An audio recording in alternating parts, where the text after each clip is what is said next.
scenes a moment ago. The Tigers, the good luck rub of Howard's Rock. They came down the hill, and number 3 Clemson set for their next opponent in the ACC as they take on Boston College.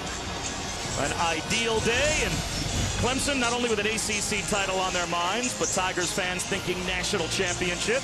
The game in the SEC next week between the Tigers and Florida State. Florida State idle this week, but Clemson has to take Boston College seriously. At least that's what their coaches told us.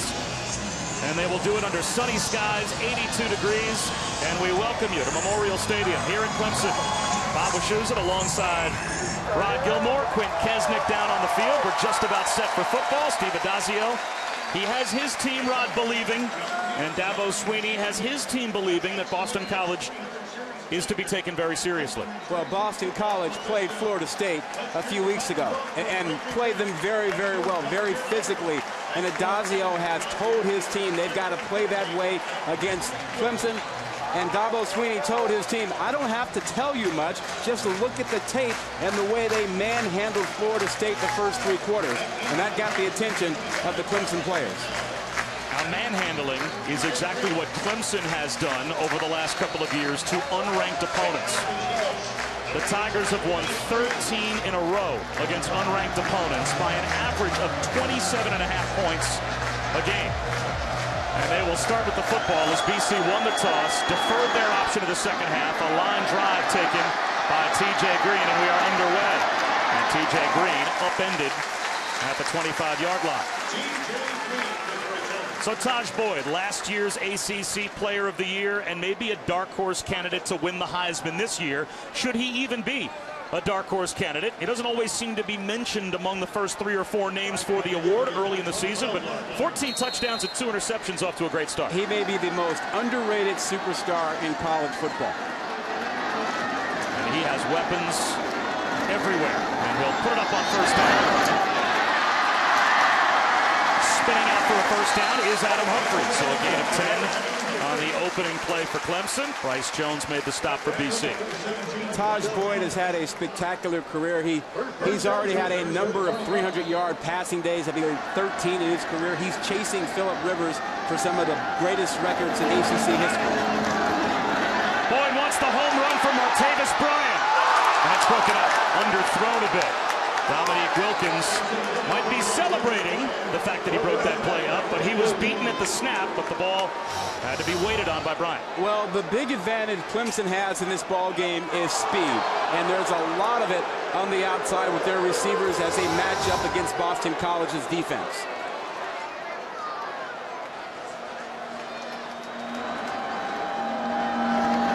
Boyd lost the football. Got it back.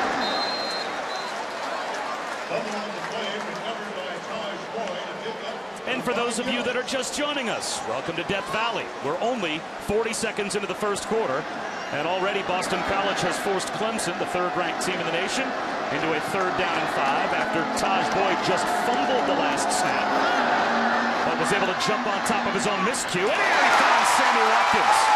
So what was nearly 1 play ago, a Clemson turnover on their half of the 50, becomes a big play on BC's half of the 50. That's a gain of 21. 3 years of working with Watson has made them very, very comfortable together, and Watkins saw his quarterback in trouble and just cut off his route. That's Rod Gilmore. I'm Bob Wischusen. Quint Kesnick is down on the field. And the ACC on ESPN already off to a quick start. Lightning fast pace of this Clemson offense. Adam Humphries already with his 2nd catch, and a gain of nearly 7 more for Clemson. Well, Taj Boyd is the trigger man to this offense, and they want to get somewhere around 90 plays a game if they can get there. And BC offensively will be the exact opposite. And another audience now joining us, as if you're watching on ESPN2, around the country, Clemson and Boston College just underway. Boston College won the toss. They deferred their option to the second half. So the 3rd-ranked Tigers with their first possession of the game. Steve Addazio's defense forcing a second 3rd down on this opening possession.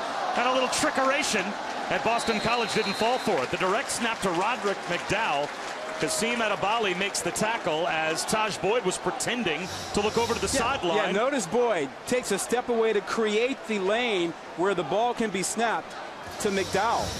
And Boston College was prepared. So and now it's a 4th down. It was a big play, at least seemingly so, if the offense is left on the field for the Tigers, and it looks like that's what they will do. They'll go for it on 4th down and a half yard. Straight handoff to Roderick McDowell. Can he move the pile enough to get the 1st down? And he does. Second effort, and it looked like Boston College might get the stop. Well, Boston College had this smelled out. They were prepared for it. Look at the penetration they get. They get 3 guys over there, but just the good hard running by Brooks picks up the 1st down. Bulleting one over the middle is Taj Boyd, and the catch made inside the 10-yard line by the true freshman Mike Williams at his 1st and goal, Clemson. You mentioned Boyd as a dark horse for the Heisman. He already has 107 career touchdown passes. Now it's Zach Brooks to the 7, where it will be 2nd down and goal. Taj Boyd comes into today closing in on many different records and benchmarks. 163 yards behind Charlie Whitehurst for the all-time passing lead in Clemson history, and that would move him up towards the top all-time ACC-wise as well. And he loses the football. The 2nd fumble on this opening drive for Taj Boyd, and it looks like he recovers his own miscue again. Yeah, it's on that zone read, and it looks like he's trying to hang on to it a little bit longer to make his decision. Boston College, instead of attacking, is slow playing him, and he's trying to figure it out, and they haven't cleanly exchanged the ball. That's 2 fumbles. 3rd down and goal. Boyd in some trouble, back of the end zone, incomplete. So Boston College's defense bends, but they don't break, and they will allow a field goal here. But after 2 fumbles by Taj Boyd on the opening drive, and a big 3rd down conversion, and a 4th and 1, it looks like it'll be a possession that ends in points for the Tigers, but not 7. Not a very clean opening drive for Taj Boyd or Clemson. Chandler Catanzaro, who has been perfect this season and has made 30 of his last 31 kicks dating back to last year. The announcer jinx as Catanzaro misses for the 1st time this season. That breaks a string of 10 in a row that he's made, and Steve Adazio's team allows no points.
Clemson comes away empty on their first drive. As Chandler Catanzaro still in disbelief on the Clemson sideline. They missed from 25 yards out. So Chase Reddick takes over as Boston College starts their first possession at their own 20.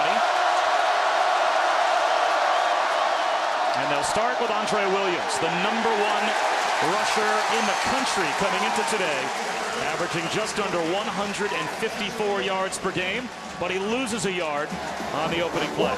The game plan for Boston College: punch Clemson in the mouth. They open up with 2 tight ends that very first play.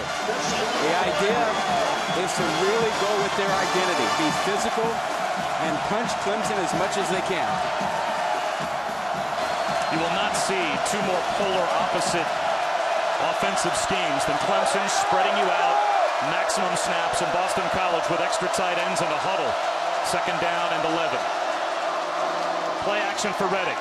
Clemson is fooled, so he has time out on the edge. Flips one to a wide open Mike Naples. And the tight end has a first down all the way out to the 36-yard line. A gain of 16, and the play action and the bootleg for Reddick worked perfectly. I think Reddick is the Alex Smith of college football. I mean, in his time at Boston College, he's had, what, 5 offensive coordinators in his 4 years, much like Alex Smith did with the 49ers before moving on to the Kansas City Chiefs. In all our meetings this week, you never mentioned that. You waited to spring that one on me during the game. I'm impressed. The Alex Smith of college football. That's well done. High formation on 1st and 10. On the ground again with Williams. 3 yards up the middle as we take a look at today's impact players, brought to you by Chick-fil-A for BC. Well, for Boston College, it really all begins with the beast. Williams, 154 yards a game on the outside. Amadon is their best receiver. They have to find a way to get him involved.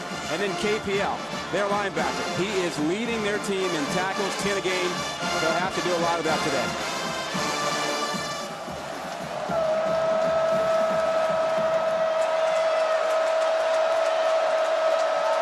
Two tight ends again. Now a bunch formation. All 11 players basically in the tackle box for BC. And Reddick, another play action fake. Wide open. He's got Jake Sinkovic. And he's down the sideline all the way to the 42-yard line of Clemson. So the counter and the play fake working to perfection now twice on this opening drive for Reddick. Remember our discussion yesterday with defensive coordinator Brent Venable, all about his linebackers, how athletic, how fast they are, and that they were susceptible to the fullback out of the backfield, the tight end dragging, because they go so fast, you can slip those fullbacks in and around them. And now a pistol formation with 3 wide receivers.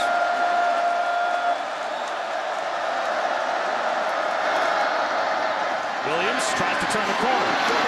A little too much speed out on the edge. He's brought down after a gain of a couple of yards. Stephon Anthony, the junior Mike linebacker, leading tackler for Clemson. And what a pleasant surprise. Speaking of pleasant surprises, Andre Williams has done this against some pretty good competition. Tremendous numbers last week against Army, but he also lit up Florida State 2 weeks ago. Yeah, this is not the early season leaders. This is legit runners. Look at Bishop Sankey in there.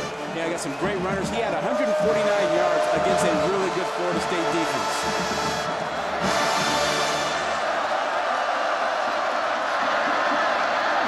Ready to get a play fake. Down the sideline.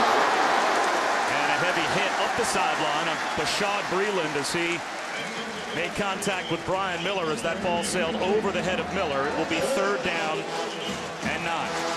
The wheel route, looking to get someone else involved in the passing attack. Amadon is the one who draws all the attention. And on this 3rd down, Venables will make sure he knows where Amadon is. He may double him or pay extra attention to him. The clock is winding down. And Steve Adazio, who would make Coffee nervous, up and down the sideline. Miles Willis checks in the game for the first time to the left to Reddick in the gun.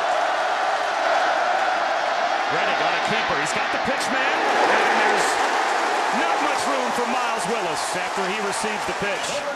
Gordon Wiggins, true freshman, getting the start today at safety, came up to make the stop, and it will be 4th down for BC. And Wiggins almost caused a fumble on this play, and such a big hit. Just watch him come up full speed and make that play. Comes off of the block. almost dislodged the ball from Lewis. So Nate Freeze, who handles all of the kicking for Boston College, will try and pin the Tigers deep if he can. And it looks like he will. It hops into the end zone, saved back. Is it ruled a touchback? It is. In the end zone, BC looked like they had the perfect punt to kill it inside the 5, but they couldn't keep it out of the end zone. They got greedy. They could have downed it around the 4 or 5, but they wanted more, and they didn't get it.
ABC College Football, presented by Buffalo Wild Wings, the official hangout for NCAA football. Nissan, premier partner of the Heisman Trophy. And Goodyear, chosen by experts for superior performance. Goodyear, more driven.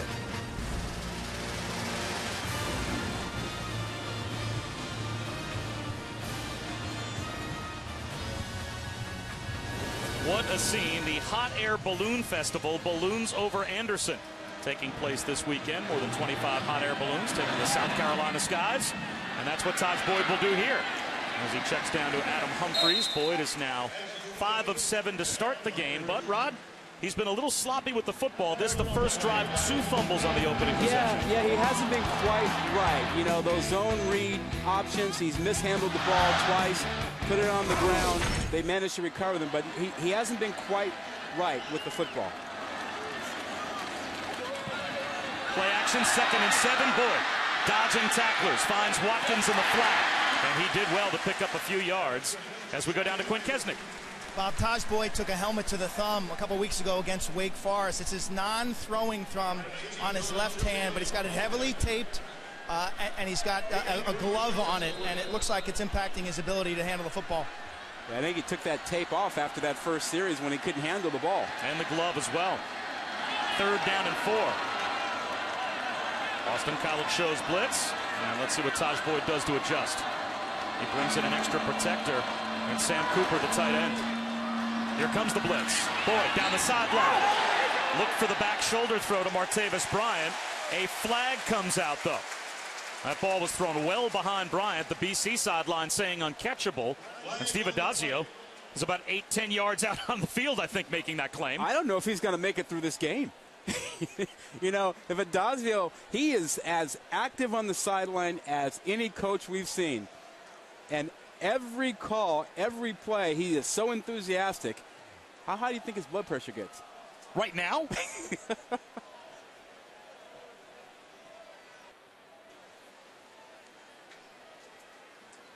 I'm not sure what the long conference is about unless one of the officials is making a case for uncatchable ball. Pass interference. Defense, number 5. 15-yard previous spot, automatic, first down. And that's a big call. Now, Rod, you be the judge. You're an old corner, so there might be some bitterness here for you, but was this a catchable ball? Should this have been a call against Al Lewis-Jean? Al Lewis-Jean is grabbing him now. The ball's in the air, and he's got his hands on him, and the official behind him can see it. Once you make contact with the ball in the air, you're going to get flagged. Now, I could have called that a hold, but the ball was in the air, so it's pass interference. McDowell caught behind the line and dropped for a loss of a yard. Ryan Mahalik makes the stop for BC. Well, we talked about Taj Boyd. Take a look there. There you see that glove and the tape, and he had 2 mishandles on the opening drive, and he has since then taken off the glove and the tape, and he hasn't fumbled the ball yet. They gave McDowell forward progress back to the line. Still second down and 10. Boston College brings a 5-man rush. McDowell wide open in the right flat. Nice open field tackle, though. Just shy of the 50-yard line by Asprilla. Sets up third down and about 6 for Clemson. We talked about Boston College wanting to hit Clemson in the mouth. Well, they'll bring pressure. You know, third down, second down and long, they want to get after Taj Boyd. Do they do it here? They brought in their special pass rushing package now. Here comes the blitz off the edge. Taj Boyd looking for running room, and he's got none. BC times the blitz perfectly, and that might have been a design quarterback run that goes nowhere for Taj Boyd. He loses 3, and Clemson will have to punt. Well, third down, you got a long situation. You can bring guys, and that's exactly what they do. They bring pressure, and they don't pick it all up. And the quarterback draw does not work against them. You'll see a lot of blitzing by Boston College today. So Bradley Pinion comes on to punt, and Spiffy Evans is back deep for BC to receive.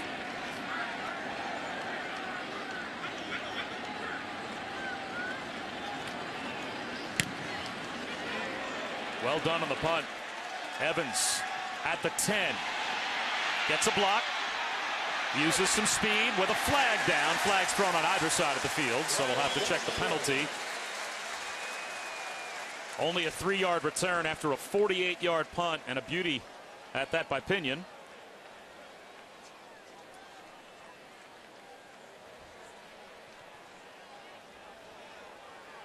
Steve Addazio has been displeased from the start. Illegal block in the back. Number 17 on the return team. Half the distance. First down. Bryce Jones called for the penalty. Boston College has the football back. What a scene at the Hot Air Balloon Festival. Balloons over Send Anderson. a few bars of it. Not sure I will.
back in Death Valley.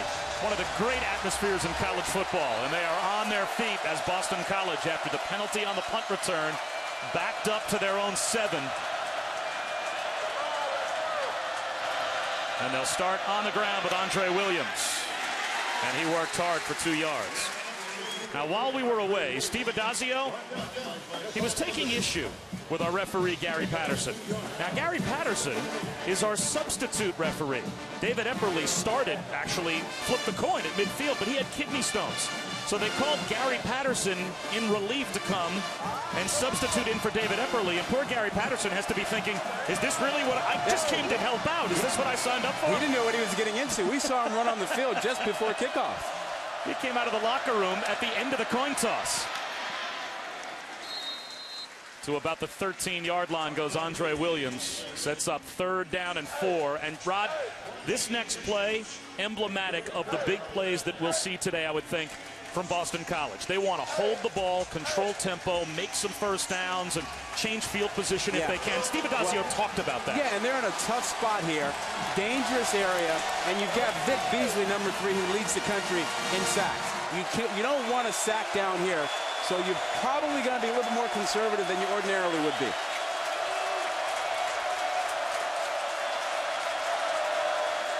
Reddick on a roll down, and flags down at the snap. This will be a false start against Boston College.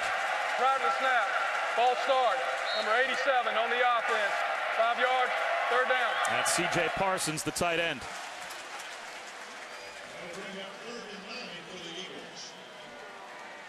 Third penalty already for BC, costing them 27 yards, and this makes it a much different 3rd down and 8.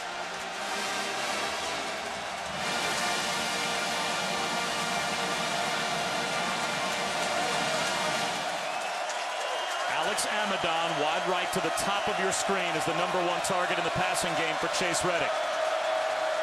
Reddick wants a screen, has to avoid the rush in the end zone. Flips it across his body for a first down. Brian Miller bails out his quarterback. And Chase Reddick nimble in the end zone to extend the play. He extended the play, bought time, and got some help from Miller.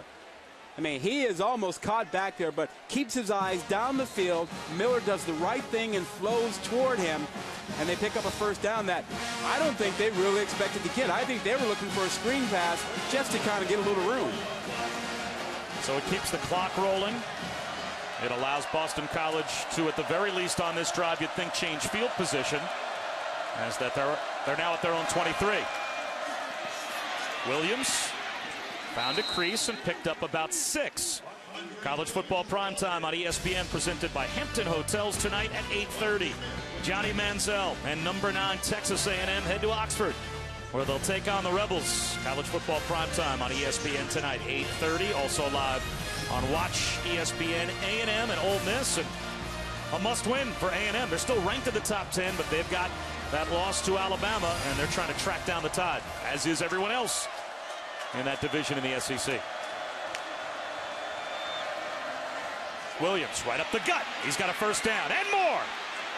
Out to the 42-yard line before he's finally brought down by Robert Smith. Boston College is challenging the Clemson defense with all of their sets. Sometimes it's 2 tight ends, sometimes it's 3. It's forcing the linebackers to think about their alignment and what their gap responsibility is supposed to be. And right now, they are thinking more than they're just flat out playing.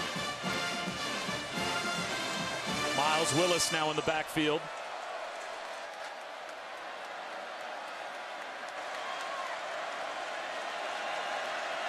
Play action for Reddick. Well protected. Now the pressure comes and he goes down. First sack of the day for Clemson. Corey Crawford brings him down. That's the 2nd sack this season for Corey Crawford and the 20th this year for Clemson. They held the ball too long. And Crawford kept coming, and that relentlessness paid off, but that ball's got to come out. Reddick held it a bit too long there. The old reputation of Clemson, all offense, no defense, playing shootout after shootout, no longer true. Brent Venables has a pass rush that he can turn loose, as Clemson came into today tied for 1 in FBS in sacks. Reddick up the seam, heavy hit on C.J. Parsons. Now, you see, there won't be a flag on that hit, but that's the kind of thing that's wrong with college football. Instead of wrapping up, this is a shot to try and really intimidate the player. Look at this. No wrap up, shoulder, trying to get to upper body. I mean, that's Jaron Curse with that hit. He's a freshman. But that's the thing we in the game need to coach up. Wrap up. End of the first quarter, and Steve Adazio's team going step for step.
Welcome back to Clemson, Boston College, and the Tigers scoreless. If you see Steve Adazio with a Red Bull in his hands, run the other way. He is excitable. And he said that BC's biggest disappointment this season was he felt they weren't ready for the big-time road atmosphere when they got clubbed a few weeks ago at USC. But he thought that experience and going toe-to-toe 2 weeks ago against Florida State had them ready for the big road atmosphere today. And so far, they've been good. Third down to start the second quarter. Reddick keeping the play alive. Over the middle, he finds Amadon for a first down on a drive route that already had been a success, just getting the ball to midfield. Well, they've already controlled the clock, and they flipped the bad field position.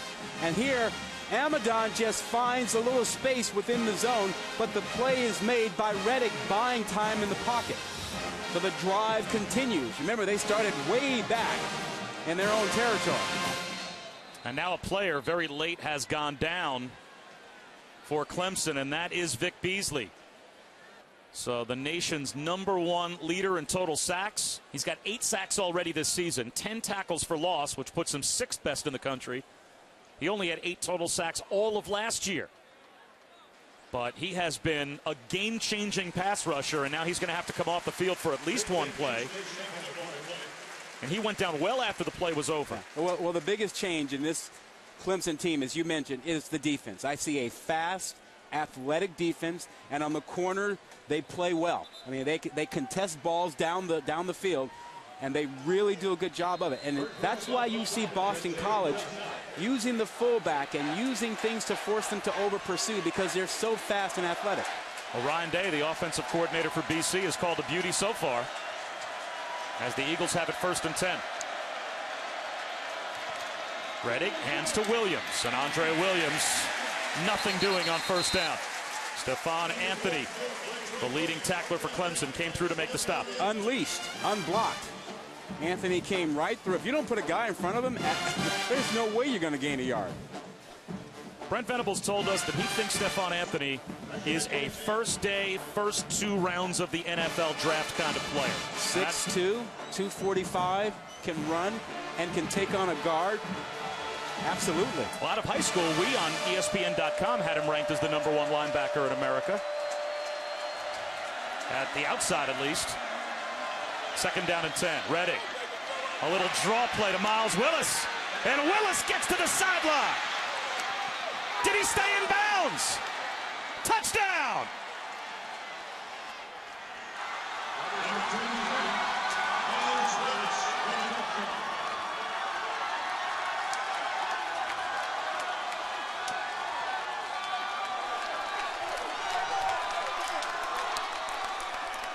Miles Willis against Florida State had 211 all-purpose yards and 2 touchdowns. He is a big play threat out of the backfield, and Boston College has done well this year to find different ways to get him the ball in space, and that was an inventive play call, to say the least. Again, it's taking advantage of the speed of Clemson, getting everyone flowing to the right, coming back to the left side with Willis, and then he runs past the freshman for the touchdown, and Boston College on top.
Bob Wischusen alongside Rod Gilmore. Quint Kesnick down on the field. And we are as surprised as I'm sure most are watching. Boston College with a 10-play, 93-yard touchdown drive. And they've got a 7-0 lead early second quarter. And McDowell will take a knee in the end zone. Well, Rod, you mentioned it earlier that Steve Addazio told us this week, we have to come out and punch Clemson in the mouth. Mission accomplished? Absolutely, so far. And, keep in mind, we have a Saturday every year where college football gets turned upside down with upsets. We've had 2 already today. And the formula today for Boston College is to be physical and to punch Clemson. They've done it on offense, and they've been aggressive on defense. Can they continue to do that? A quick seam hitter as Taj Boyd is able to sneak one between the hash marks to Sam Cooper for a Clemson first down. And, of course, Dabo Swinney said that he spent the week making sure that his team understood Boston College was not to be taken lightly because all anyone seems to be talking about is the matchup with Florida State next Saturday. Zach Brooks, a gain of 1. Well, didn't you tell me even the ACC website was looking ahead to next week, promoting that ball game next week, even though we still have this one to play? We've seen plenty of graphics online and on TV with Jameis Winston and Taj Boyd as they're going to square off against one another next week. And to me, perfect meeting room fodder for a Saturday night for BC. Taj Boyd this time keeps it on the belly option and picks up another yard, maybe a yard and a half. Kevin Pierre-Louis brought him down, and now it will be 3rd down at about 7. Well, Dabo Swinney told us yesterday he wasn't concerned about his team overlooking Boston College. He said this is a much more mature team. He's got a veteran quarterback in Taj Boyd, and he was absolutely certain that they would play well today. 4-man rush. Boyd sets up the screen. Zach Brooks, blockers out in front. That's a first down. Well done. Lost the football. Did Boston College recover? They do. Zach Brooks coughed it up, and BC gets a takeaway at midfield. And Death Valley is in stunned silence again. Well, watch the end of the play. The hit is by Sean Silva, and the ball comes out, and it didn't look as if on first look like Brooks was down. You get a better look here. That ball's out. He's nowhere near to being down. That's a great call on the field. Sean Sylvia causes the fumble. Steele DeVito recovers. Now they're going to make sure as they go to the replay booth. Gary Patterson, our referee, will talk to the group upstairs just to confirm. But, Rod, that's pretty conclusive that the call on the field is correct. Agreed. And that is the 3rd fumble of the game for Clemson, the first one they've lost.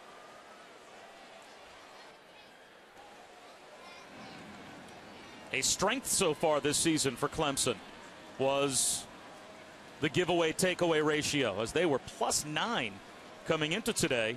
Had them 2nd best in the country. After further review, ruling on the field is confirmed. First down, Boston College. So Boston College gets the first turnover of the day. And remember, Taj Boyd with 2 fumbles on the opening drive.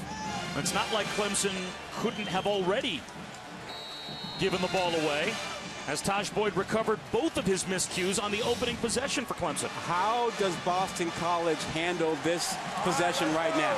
Do they grind it out, or do they try to strike quickly after a turnover?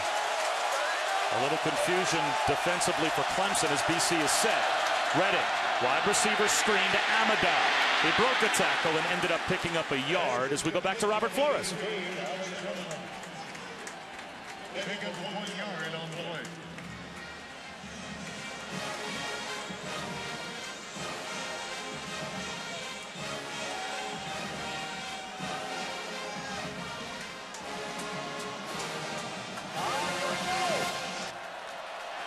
So one group of Tigers in their own Death Valley has the lead. The other group of Tigers here in this Death Valley is struggling. See how much trouble the linebackers are having getting set? 2nd and 9. Williams breaks a tackle. Can't break another. He picked up a yard just shy of midfield. Good hit by Robert Smith. Yeah, but Spencer Shuey also does a great job of getting involved. We talked about the linebackers Watch him right here, 33, right side of your screen. He just knifes right through. When they get a line, they can make plays, but they've been a little bit slow to a line because of the tight ends, 2 of them, 3 of them, and making sure they know where to go. Boston College already with 2 big third down conversions, faced with 3rd down and 8 here.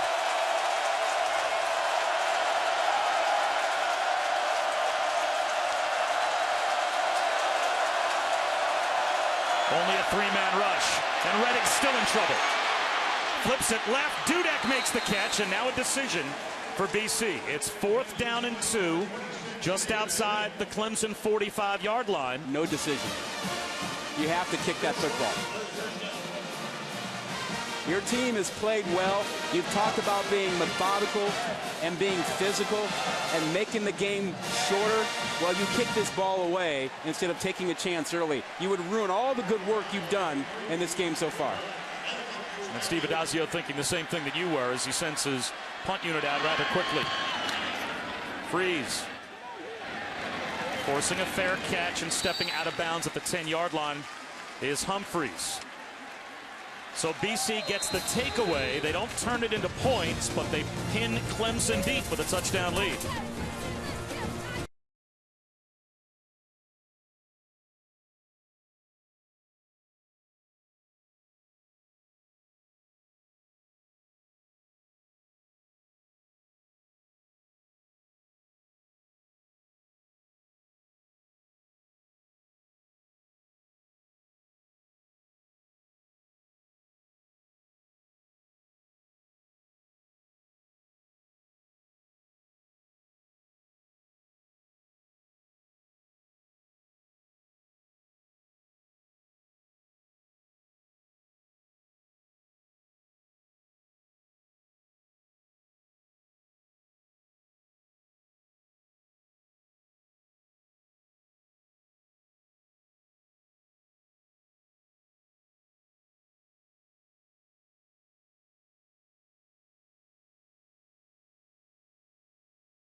ABC College Football presented by Buffalo Wild Wings. Brought to you by Arby's. Try the new Smokehouse Brisket Sandwich today. And the 2013 Ford F-150 with EcoBoost.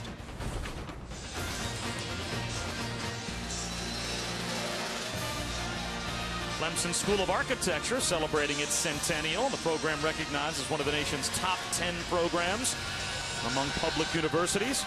Speaking of being in the top 10, that's not only where Clemson is, they're in the top 3. But Boston College certainly putting a scare into the Tigers and their fans as Dabo Swinney's team has the ball at their own 10-yard line, down by a touchdown.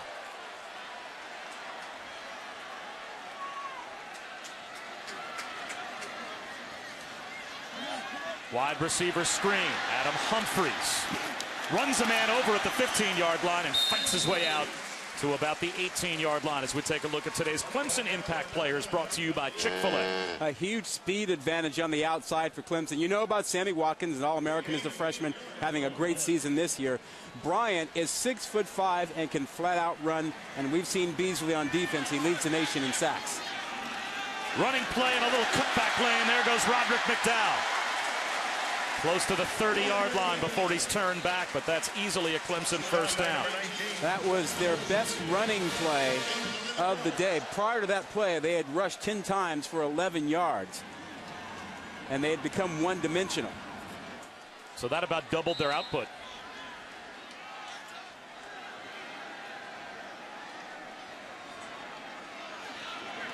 Blitz off the edge for BC. Down the sideline goes Taj Boyd. He's got Martavis Bryant. First down at the Boston College 40-yard line. What a throw. Great anticipation by Boyd. He read the coverage. He knew he had a guy short and a guy long around Bryant, and he waited and anticipated when Bryant would clear the first defender and threw it before he cleared him. Clemson right back to work. They find Humphries again. And in this offense, that's about a 7-yard running play to Adam Humphries. Yeah, but keep in mind that Clemson is down some receivers today. Sharon Peak out for the year with a knee injury. And Jerron Hopper was suspended for today's game. A violation of team rules that was announced by Dabo Swinney late yesterday afternoon. But they still have Bryant, they still have Watkins, they still have Humphries. On a keeper, it's Taj Boyd. And he has a first down. Taj Boyd's not bad either. No. Decision making, touch on his throws, and the ability to run the football. It was almost an upset that Taj Boyd ended up at Clemson. He originally committed to West Virginia, changed to Tennessee, but then Phil Fulmer was replaced by Lane Kiffin. So Dabo Swinney got in there and ended up getting Taj Boyd. And Boyd to the end zone here. That's incomplete. Bracketed was Mike Williams at the goal line. Good coverage that time by Boston College as Lewis Jean was underneath and had some help from Sylvia over the top. I'm surprised he went in that direction. He had Sammy Watkins up top in single coverage, and instead he went to the bottom side where there was double coverage, not something he normally does. He usually finds Watkins whenever Watkins has single coverage.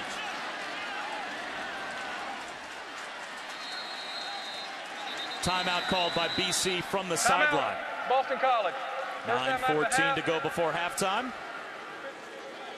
And Boston College with a 7-0 lead over Clemson here in Death Valley. It's been a rock'em sock'em affair so far. That could have been called.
This telecast is available in high definition. Brought to you by Vizio. What a scene here at Clemson. Beautiful campus and Death Valley, one of the best atmospheres in college football. After the BC timeout, an end around to Sammy Watkins. He wants to throw it. Adam Humphries behind the defense, wide open. And Sammy Watkins misses him for what should have been an easy Clemson touchdown. He had him. I mean, they've run Sammy Watkins earlier all season on this play just to set this up. And they get it perfectly the way they want it. They get Humphries wide open. And Sammy misses him. That's the first pass attempt for Sammy Watkins this season. So that is a play that, as you said, Rod, Clemson obviously thought they had set up, and they did. 3rd down and 10 after a big missed opportunity. Taj Boyd, pressure in his face. Running out of room, high to the sideline, incomplete, and BC gets a stop. Jared Rudolph with a lot of pressure on Taj Boyd, and now Chandler Catanzaro, who missed from 25 yards from much further back to try and get Clemson on the board. Well, that wasn't in the red zone. It wasn't inside the 20, but it's another good stop by BC.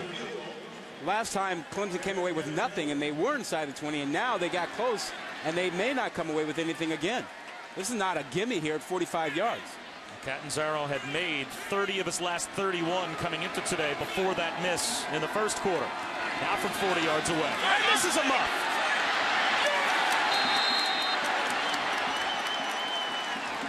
Corbin Jenkins, the holder, ends up with the football, and again, Clemson comes away empty. You just get that feeling. It's just not working right now for Clemson. I mean, we've had 2 upsets already today. And right now, Clemson has done nothing correct. 3 fumbles, lost 1, and then this muff or miss on the field goal. So BC has it with pretty good field position at their own 32, still holding on to a 7-0 lead. Andre Williams hit in the backfield, got back to the line of scrimmage and maybe picked up a half yard. The chase for the NASCAR Sprint Cup Championship heats up under the lights in Charlotte tonight. Matt Kenseth, Jimmy Johnson looking to extend their lead on the rest of the field. But there are NASCAR heavyweights Kevin Harvick and Jeff Gordon just off the pace. The Bank of America 500 at Charlotte tonight on ABC at 7 Eastern. I'm cranky. You know, I missed last week because I was traveling, and getting out of this stadium afterwards, might not be there in time to watch. Reddick to Amadon. About 5 yards shy of a first down, sets up another big 3rd down, the kinds of 3rd downs that we know Boston College has to have to maintain possession, keep the clock moving, shorten the game, all of the things that Steve Addazio told us this week were key. And when they've converted on 3rd down, it's been Chase Reddick extending the play. They move the pocket. They give him a chance to buy some time and complete a short pass. How does Clemson adjust? Amadon is to the near side right, now motions into a 3-wide receiver formation to the left. Reddick goes there with a shovel pass. It's intercepted, deflected into the arms of Corin Wiggins. So now Boston College with a big mistake. They hand it right back.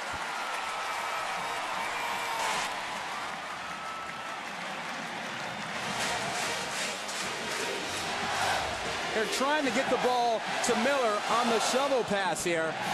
And everything gets blown up because of the penetration. Timing is off, and Chase Reddick throws the ball way far ahead towards Williams, who's a guard.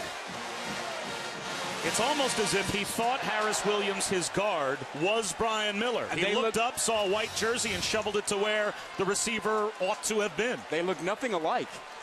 They are definitely separated by a few pounds. Wow. So Boston College with a big miscue. And let's see if Taj Boyd can take advantage. And now a flag down.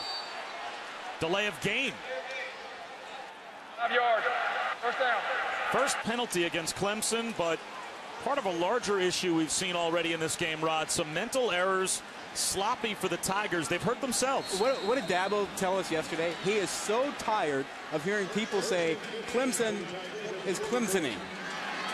And he says, we haven't been that way in a couple years. Well, they'll have to overcome some of that Clemsoning early in this ballgame. Taj Boyd under some pressure, avoids a sack with a flag down. He finds some room to run. Osboy breaks a tackle. This might all be coming back, though. It will be holding against the Tigers. And, you know, to that point about Clemsoning, you know, Dabo is right. His team has been one of the best teams in the country over the last 3 years. Holding, number 58 on the offense, 10 yards, previous spot, first down. Well, Clemson came into today, as we mentioned earlier, 13 games in a row against unranked competition.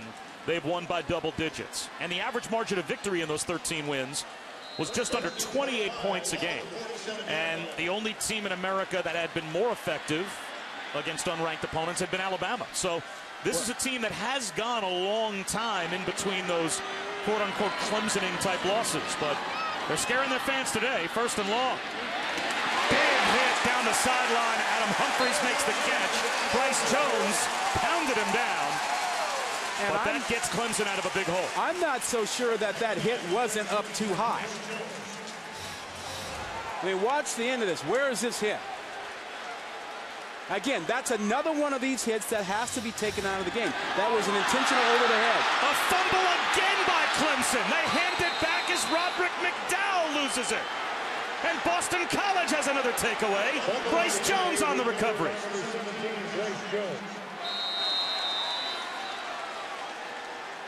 The fans here in Death Valley can't believe what they're seeing. Unbelievable. That's the fourth ball they've put on the ground. Another botched handoff, and Boston College with their second turnover.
Welcome back to the ACC on ESPN.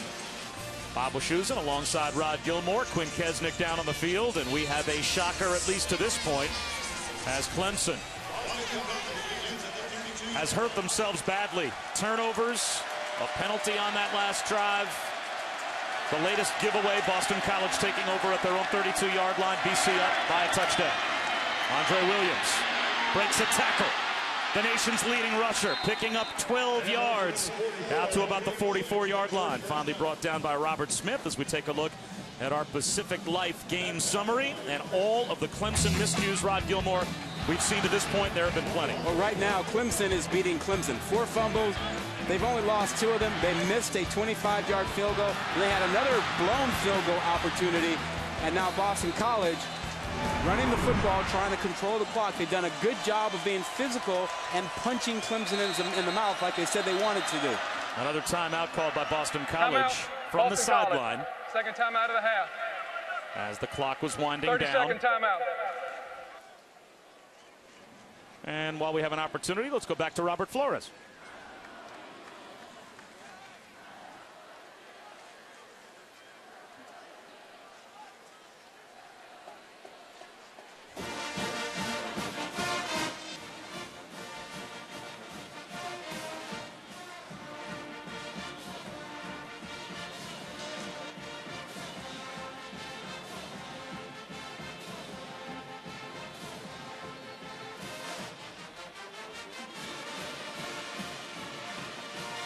All right, Robert, thanks very much. Well, Rod Gilmore, you know what everyone around the country right now that might be seeing this score on their bottom line if they're watching a different game is saying. Clemson's looking forward to Florida State. They're not taking Boston College seriously. This is a trap game, that type of thing. And BC with good field position, 1st and 10 with a touchdown lead. Play action for Reddick. Finds the check down to Brian Miller for a gain of 3 or 4. Do you buy that, or do you give Boston College credit for where this game is? I give them credit for the game plan and how they've approached it, but Clemson certainly has not played well. But from this point forward, it's about Clemson's maturity, overcoming adversity, which they haven't had since the opening game with Georgia. They profess to be a more mature team, and they have a lot more juniors on this team that have played an awful lot of football. I would expect that maturity to start to show up. Andre Williams again, cut down after a gain of 1.5 yards. Another 3rd down and 6 coming up for Boston College as Gary Peters came up to make the tackle. And part of that maturity is how your defense responds in a sudden change situation. Your offense turns the ball over, you're back on the field, now you have a 3rd down, you have to get off the field. The crowd knows it. And they've not gotten much out of Vic Beasley on the 3rd down pass rush situations yet. Now it's Miles Willis back in the game to the left of Reddick. He had the long touchdown run.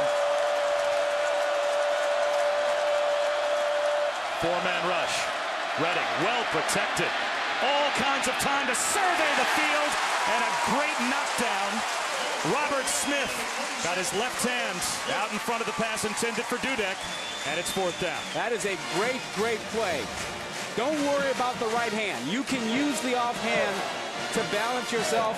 You just can't turn the receiver. So that right hand is not an issue. The left hand knocking the ball away, that's a fantastic play. And that's 2 fumbles that BC has recovered, both with good field position, and both times they've not gotten even into plus territory before having to punt it away. This is a different kind of Clemson defense. And now Clemson calls a timeout on special teams. 1st timeout of the half. So we'll step aside for 60 seconds and come right back as BC still has the 7-0 lead.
Welcome back to the ACC on ESPN. A Chamber of Commerce type morning here upstate in South Carolina. And inside Death Valley, the fans watching their Clemson Tigers struggle with Boston College here in the first half. And BC on special teams can't pin Clemson deep. Nate Free's punt rolls into the end zone as we take a look now at our Aflac trivia question. Aflac. As a wide receiver at Alabama, how many receptions did Dabo Swinney have in his career? Rod Gilmore frantically popping Google up. Yeah, I mean, really? Well, here's a big possession you would think for Clemson to try and get points on the board in what has been a mistake-filled first half. Plenty of time with 2 timeouts and over 4.5 minutes on the clock. There goes Roderick McDowell. Makes a move and he's in the open field. McDowell all the way to the 50-yard line before he's brought down by Dominique Williams. I tell you, the move he put on Bryce Jones is going to be in the highlight package. And just watch what he does to him. Jones will show up number 17. He's got a beat on him. Look at that. Flat foot. I'll give you this. I'll take it away. And it's a missed tackle. A big missed tackle. So one big play for Clemson gets them in plus territory. Wide receiver screen. Sammy Watkins picks up 5. Notice the throw on that ball, how accurate it is. It leads Watkins up the field so that he gains positive yardage. He doesn't have to turn around or jump to catch the ball. He just moves forward and picks up yardage.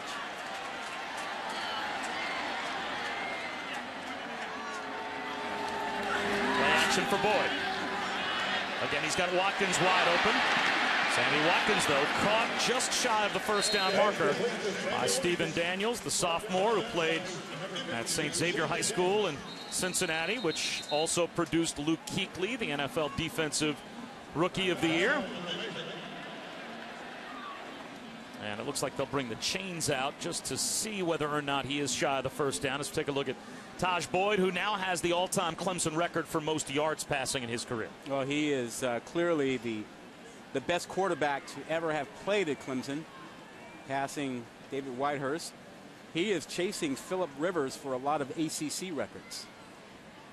And he has a terrific target in Sammy Watkins. Martavis Bryant is no slouch, but Watkins picks up the first down. It was interesting talking to Chad Morris, the offensive coordinator, also Dabo Swinney, about the change they saw in Sammy Watkins coming back this season. Remember, 2 years ago, you want to talk about a player that burst on the scene. He was a first-team All-American as a freshman. 82 catches, 12 touchdowns. Then last season, a sophomore year that started with a suspension for a marijuana arrest and never got going. This year, he's ahead of the pace he set his freshman year. He came back really like a man on a mission and has played extremely well. Here's McDowell on first down. Thrown down behind the line. Kasim Edebali was there to make the tackle for BC. Well, that follow-up on Watkins, he's just not a man on a mission. He came back in track shape. He ran track in high school, and he got back to that kind of conditioning, and he is a real threat. It'll be interesting to see here how Boston College plays him. Do they single up or do they double him here?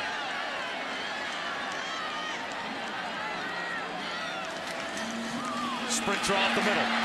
McDowell inside the 35 to the 34-yard line for a gain of 4. And that brings up a very important 3rd down and 6. If Boston College can somehow keep Clemson off the scoreboard, it would be the first time in 3 years that Clemson would have been held scoreless in an opening half. That's how unusual this is. Here comes the blitz on 3rd down. Taj Boyd over the middle, and it's knocked away. Manuel Asprilla. And now for BC getting the stop here on 4th down. Clemson left with a decision. I think they go. I mean, considering what your field goal team has done right now, you can't have a lot of confidence that you're going to make a 51, 52-yarder. You're better off taking the shot with your offense here. I mean, your defense hasn't played that poorly where you need to be concerned about a quick strike.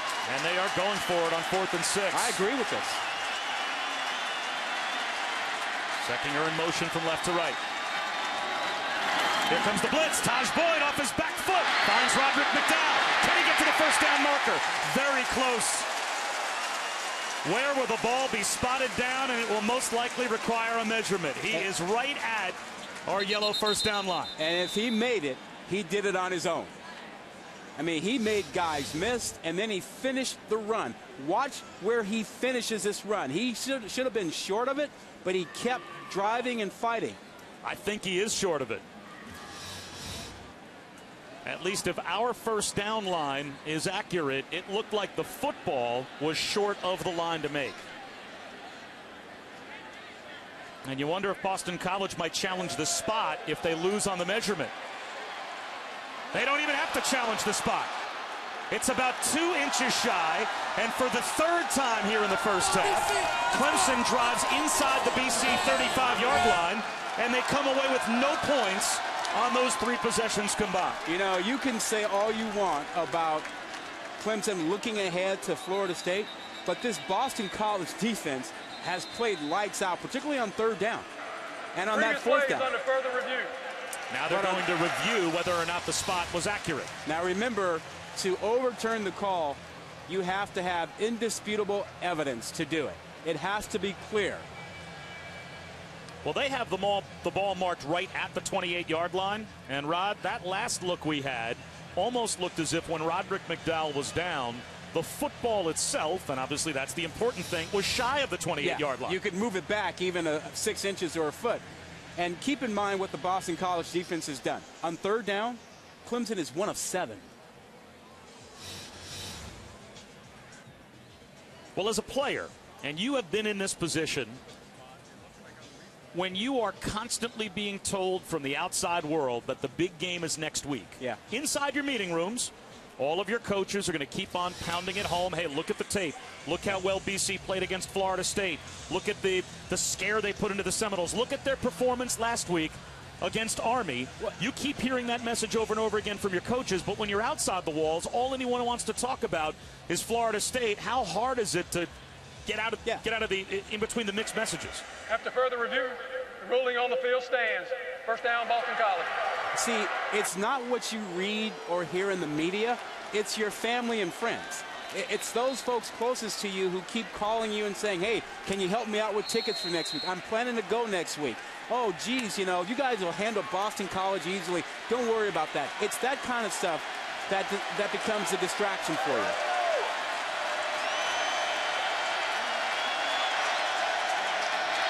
Andre Williams. Gang tackled right at the line of scrimmage. Now, keep in mind, as poorly as Clemson has played in this first half, they're only down 1 possession. 1 touchdown, 1 score. They still have a chance to get the football back here. They would most likely, if they get a stop on 2nd down to force 3rd down and long, spend these final 2 timeouts and force BC to punt. Clearly, Boston College should keep forcing the clock to run.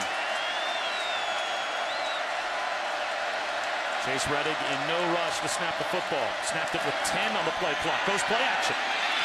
Under pressure, lost the ball. A flag down. That's going to be ruled an incomplete pass. His arm was pretty clearly coming forward, but he was hit hard by Shaq Lawson. Incomplete forward pass. Now that saves Clemson from having to use one of their timeouts. But what is the flag as well? It's holding against BC.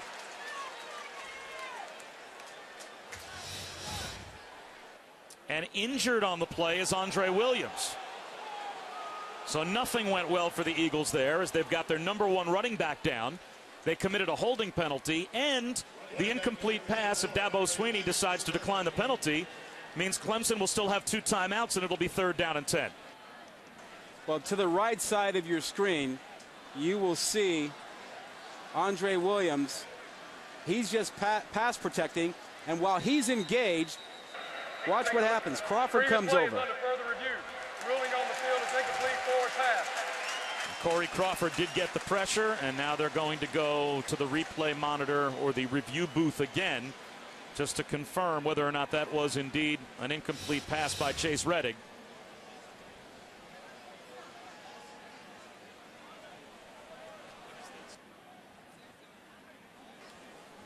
And now we get another look, as it certainly looks as if his arm is coming forward. Well, and keep in mind, the rule is almost like in baseball, tie goes to the runner. If the arm is coming forward in any way, shape, or form at all, any doubt goes to the quarterback on it. And that arm was coming forward. I don't think there's enough there to overturn that call. I think that call on the field will stand because his arm was coming forward. Again, you're looking for movement forward with the ball and the arm. He pumps, and then he recocks to throw it.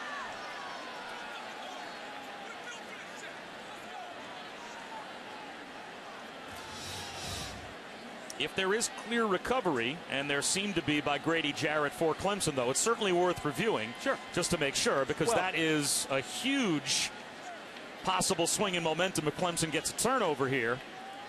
So certainly the right move by the replay booth to buzz down and say, hey, let's take another look. But take a look at the second one.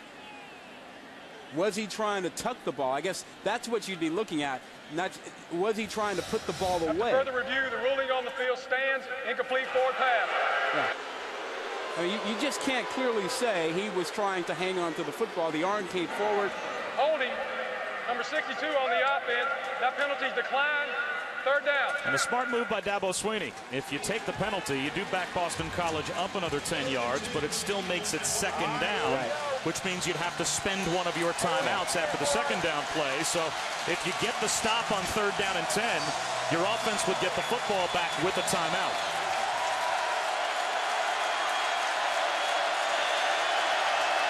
Boston College 2 for 6 on third down. Chase Reddick. A little Statue of Liberty play again to Miles Willis. The first time they ran that play went for a touchdown. That time, didn't even gain a yard. Spencer Shuey not fooled, and Clemson calls timeout. 30-second timeout.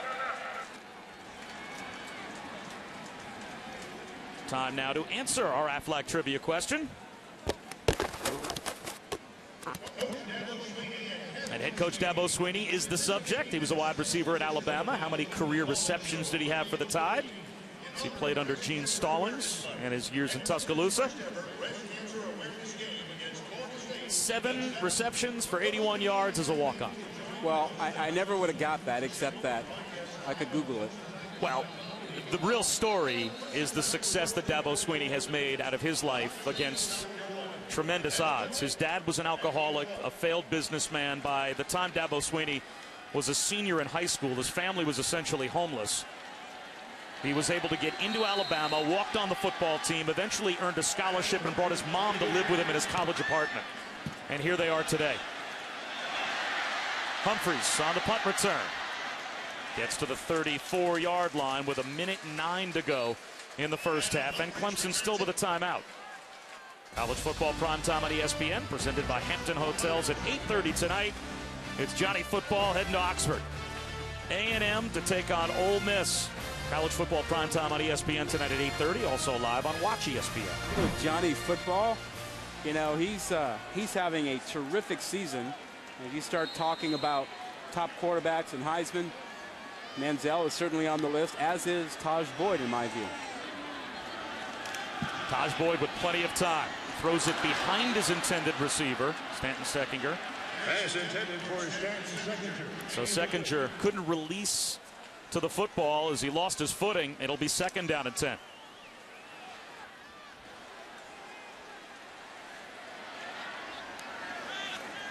Four-man rush. Boyd flips it, and this time Seckinger is there to make the catch. Steps out of bounds at the 41-yard line. 3 yards shy of a first down. Plenty of time. They need to pick up a first down. They've got a full minute. They've got a timeout. This offense moves very quickly when they want to. They've got plenty of time.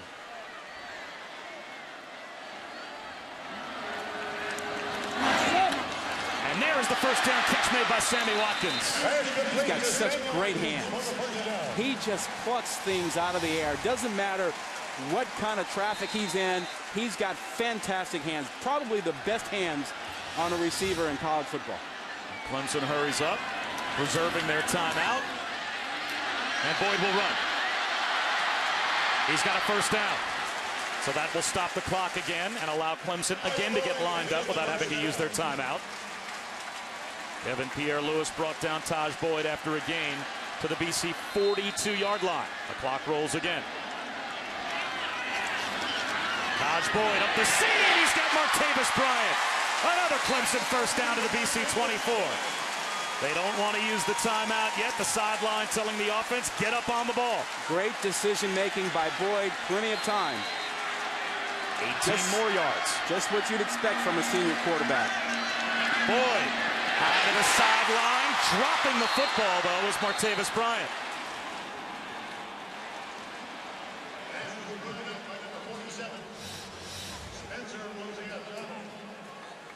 Now, this is just a tremendous effort by Rositano to hang in there and get the ball out. You've got 21 seconds. You have a timeout. You probably won't get single coverage.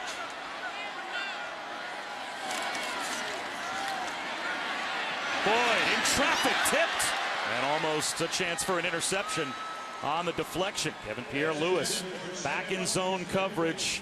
Yeah. Deflected the pass intended for Sammy Watkins. He missed that one. You have to anticipate that Boston College is not going to give you single coverage down here. And he threw into the teeth of a zone coverage hit. So Boston College will call a timeout on defense. So Boston College with a 7-0 lead, and all of the positive vibes that BC is feeling right now certainly have something to do with their assistant athletic director for media relations, longtime SID Dick Kelly, who is battling ALS. A wonderful piece written in the Game Day program about a good friend of all of ours at ESPN, Dick Kelly. He's battling Lou Gehrig's disease. Over the years, he's been tremendously helpful. The entire athletic department, from star athletes like Matt Ryan, Jared Dudley, Luke Kuechly, to aspiring broadcasters like myself and Joe Tessitore and John Shambi, guys that work at ESPN. A major fundraising campaign was just concluded with a raffle for 2 Super Bowl tickets. Boston College head basketball coach Steve Donahue won the tickets. Luke Kuechly and Matt Ryan, I was told, put a bunch of money in as well. So you can imagine when you're dealing with Lou Gehrig's disease what the medical bills raised to, and Boston College, the community has done everything they can to support Dick Kelly. So all our thoughts and prayers to you, Dick, out there. Great to see the Boston College community come up, stand up, and help Dick Kelly. 3rd down and 10. Taj Boyd under pressure. Calmly avoids a sack. Dancing in the pocket. How does he make it look so easy? Down inside the 20 to about the 18-yard line, and now they'll have to call timeout and try a field goal before halftime. He looks like he's going in slow motion, and there are guys trying to sack him flying by left and right. A lot of patience, great moves, but he manages to keep his eyes down the field while he is dodging guys. Brian Mihalik had a shot at him, couldn't get him. But then he manages to get down while they still have time on the clock and a timeout. They will get a shot at a field goal here, so they may get something on the board. Everything for Clemson, though, in the first half has been an adventure. And 2 of the most adventurous plays have been field goal tries, as Chandler Catanzaro missed from 25 yards away. And then the last miss from 45 yards, it was a botched hold on the part of Corbin Jenkins, the holder. So now, from 35 yards away, to avoid a first half shutout for Clemson.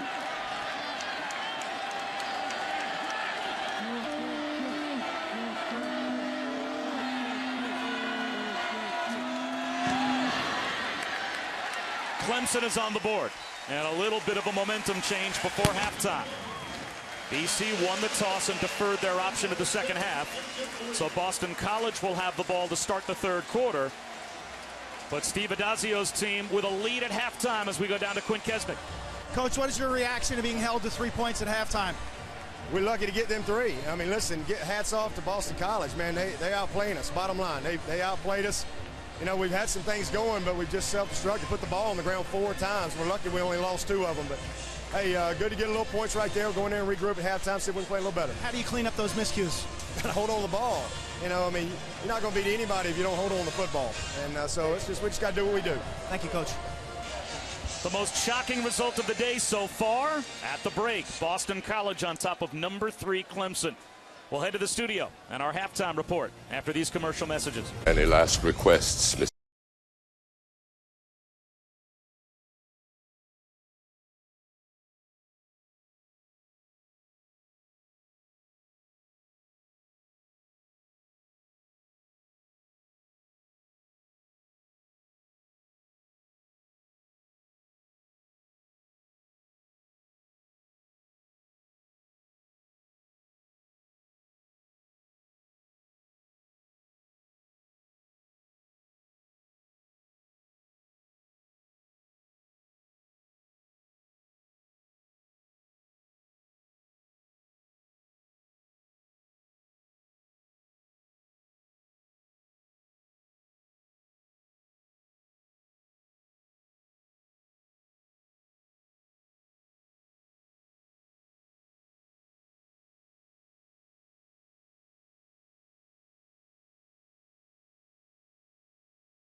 by Kyle Prater, his second of the day.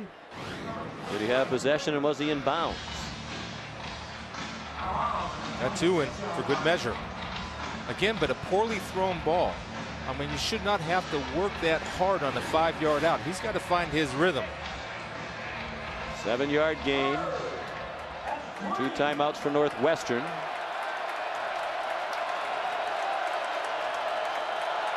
Again, everybody standing along that defensive front for Wisconsin. Simeon pressured, throws, incomplete. Intended for Cameron Dickerson. Jakari Washington, a true freshman, had coverage. It'll be 4th down. The field goal unit comes on. I think Dickerson stops right here. In the face of pressure, Simeon delivers a nice ball, but you see him kind of hesitate, which threw the timing of the pass off. I wonder if some of the players are having a hard time seeing the ball. You mentioned in that direction, they're looking back into the sun. Now there are shadows in some parts of the field. There's Bud Zine. 1 for 1 today from 27. This is a 43-yarder. Needs a slice, and he got it. With 12 seconds to go in the half. Jeff Budzine, Wisconsin native, has them within 15. And that's big. Big turnaround. It's only 3 points, but it looked like Wisconsin, Chris, was poised to score again, and then Stabby made the big mistake on the interception. Well, that's the thing. Yeah, you got a chance to finish guys or knock those wind out of their sails before the half. You got to pound them. And credit to Pat Fitzgerald. I'm usually a guy that go for it. That game can be seen on ABC. Northwestern within a couple of scores now. First look from DeKalb, Illinois. Northern Illinois, unbeaten this year, taking on Akron. The Huskies have won 22 straight at home, while the Zips have lost 29 straight on the road. Likely to be one-sided in this one. Kenny Bishop, a big guy, 308 pounds, 6'1". The good news about him is, for his size, he runs very well. Jimmy Ward, second in the country with 4 interceptions, leading tackler coming into the season, an outstanding strong safety. Ward and Durant, 2 phenomenal safeties in the back end of that secondary. Polk could run if he wants, and he is. And then wisely steps out of bounds. Kyle Polk improvising for 3, taking it out near midfield. Well, good decision here by Kyle Polk. Good play action fake, good pump. It's not there. Carry the football, get out of bounds. I really like him. I've had a chance to see him a little bit on tape, and he's a guy, sometimes when a guy has a great arm, we kind of stereotype him as a guy who can't run. This guy can run. And again, at 6'3", 213 pounds, and very physical. They bring in the 2 backs, Chisholm and Hundley, for this 3rd down. 3rd and 5 for Akron. Cole throws near side, dangerous pass, and it's caught close to a 1st down. Michael Traylor Bennett, the true freshman, hauls this pass in. One thing about Pohl, shows great arm strength here. He's a right-handed quarterback. He's rolling out to his left, puts the football perfectly on the money. They needed 5, and that's what they picked up. Johnny Faustin, a split second late as he tried to jump the passing lane, and it's a huge 3rd down conversion for the Zips as they put Hundley in motion. There is Bennett once again making the catch at the 20 down to the 10-yard line. Back-to-back catches for the freshman Michael Traylor Bennett. Sean, this is just a little bit of what we call a skinny post. He's coming across the middle. There's no free safety there. He beats the first tackler. He's on his way. Terry Bowden told us this week that there was a kink in this Northern Illinois armor. They have been a slow starting team with the exception. To Happy Valley now, Michigan and Penn State. Michigan hasn't beaten Penn State since 2006. The Nittany Lions have won 3 straight against the Maize and Blue, and Penn State playing defense, something they did not do last week in a blowout loss at Indiana. A pick, and Penn State set up in the red zone, trying to take an early lead on the unbeaten Wolverines. And now this thing's served right up for Hackenberg and the Penn State offense. Zach Schwinnock patiently taking his time and only finding a yard. Jordan Lucas, the sophomore who last week had a career-high 9 tackles. A couple of 5 o'clock Eastern time kickoffs. Back to DeKalb. Akron driving on Northern Illinois. This would be the upset of all upsets here in the MAC. As I mentioned earlier, Akron trying to avoid its 30th straight loss away from home. Northern Illinois has won 18 straight games against MAC teams, but Akron knocking on the door. We'll get you back there. Speaking of knocking on the door, Penn State at the 12-yard line looking to strike first against the Wolverines. That is incomplete, as he was looking for Bill Belton, the running back who was sent out. I like what Bill O'Brien's trying to do there. So he knows you could get pressure down here. Greg Madison, the defensive coordinator for Michigan, he'll bring pressure down inside this red zone. So what you do and back to Northern Illinois, the Zips with 3rd and goal at the 1. They give it Chisholm over the top, touchdown Akron. Jawan Chisholm with his second. Akron on the board. Northern Illinois has already won at a pair of Big Ten schools, at Iowa and at Purdue. This one is at Penn State, 3rd and 9 for the Nittany Lions. Plenty of time for Hackenberg to the end zone, and that's a touchdown. Brandon Felder, Penn State jumps out in front.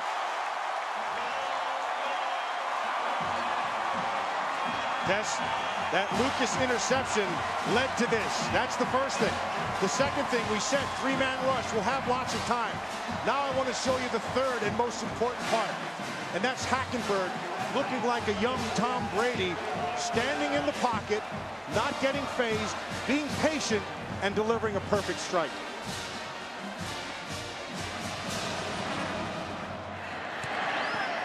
Sam Ficken puts it through. Christian Hackenberg.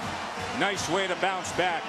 As you see Bill O'Brien say, good way of settling down. You throw the pick, you get a chance, you take advantage. 12-yard touchdown throw to Brandon Felder, his first touchdown catch of the year. Couple of ranked teams losing. Michigan down 7-0 at Penn State. Northern Illinois down 7-0 against Akron. Ball State looking to go on top against Kent State. Touchdown!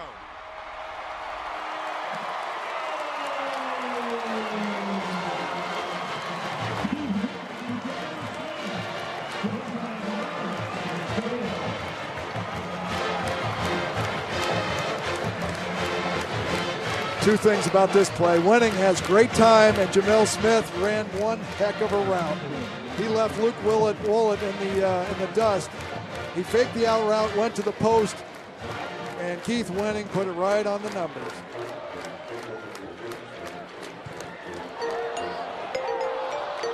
The kick is no good. That could be significant. It remains a 6-point Ball State lead with 2:53 to go. Second missed extra point by Scott Secor on the season. Well, nothing wrong with Jamel Smith. Keith Winning gets a nice pocket, and Smith goes to the post. He faked the out route, did a heck of a move there, and he's too quick to cover in the open field, and he's back with a vengeance. Jamil Smith, who left this stadium in the first half after having difficulty breathing, has now lit up Paul Haynes and the secondary of Kent State, and the Cardinals. We're going to go to Gillette Stadium. New England and New Orleans playing tomorrow, but right now it's UMass and moving the football against Miami, Ohio with a new coach this week. A 45-yard Caleb Patterson field goal has Miami on top.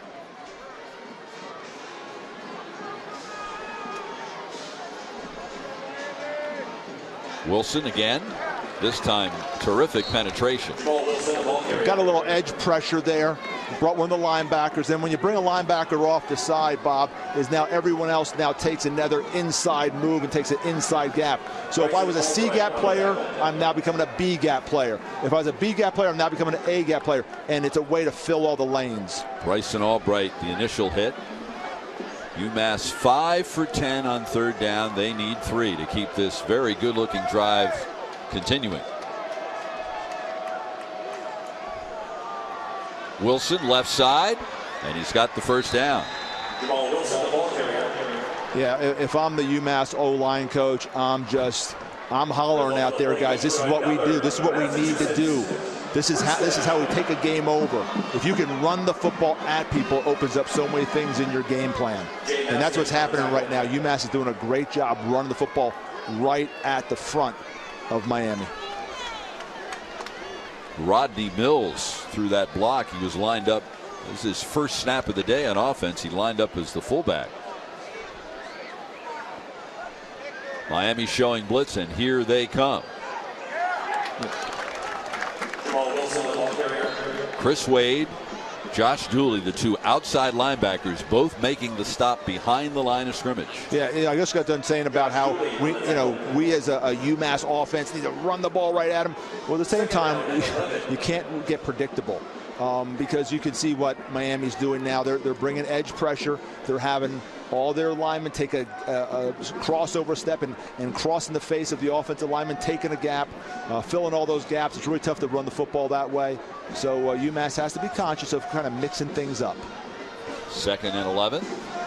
Doyle, play fake, looks down the middle, and it's deflected and then caught by Blanchflower for the touchdown. It was nearly intercepted by Dayon Nunley, and finally UMass is on the receiving end of a break. Great concentration by Blanchflower. Poor decision by A.J. Doyle. Had double coverage down the middle. He wasn't open. Shouldn't have never thrown this football. But you know what? Sometimes that blind squirrel sometimes finds an acorn. And Blanchflower found that acorn, that's for sure. 7th career touchdown catch for Blanchflower, his first this year. And in to attempt the extra point will be Blake Lucas. That was an impressive UMass drive. 81 yards in 11 plays. It took 4 minutes and 52 seconds, and it ends with a 47-yard touchdown pass from Doyle to Blanchflower. Wow, that's got to be a Sports Center top 10 nominee. Both of those teams winless on the year. The Red Hawks of Miami, Ohio fired Don Treadwell earlier in the week. Named Mike Batt the interim coach, and right now losing to UMass. Boston College at halftime with a 7-3 lead on Clemson. LSU up 14-3 on Florida. Baylor taking care of business against Kansas State. In the MAC, though, Northern Illinois trailing 7-0 to Akron, a team that hasn't won on the road since about the 1970s. No, that's a joke. They haven't won on the road, though, in 29 games. Northern Illinois driving, trying to stay unbeaten. Jordan Lynch into the end zone. Touchdown. Touchdown,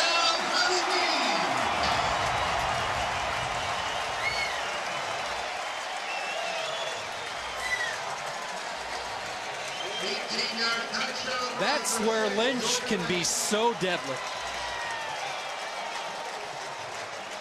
Akron complete. We hope you enjoyed the fast action coverage from the Goal Line Network. We'll continue to provide this service every Saturday throughout the entire college football season. That'll do it for the ESPN3 halftime report presented by Capital One.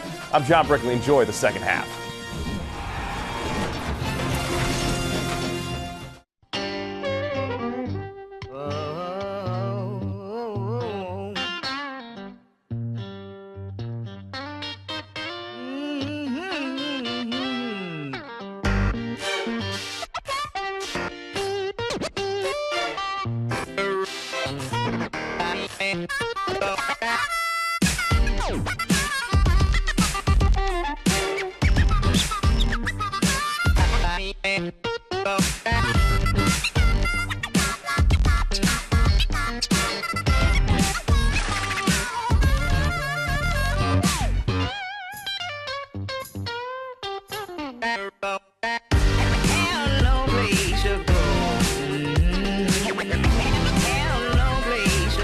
Here's to being one of one. A true one of a kind.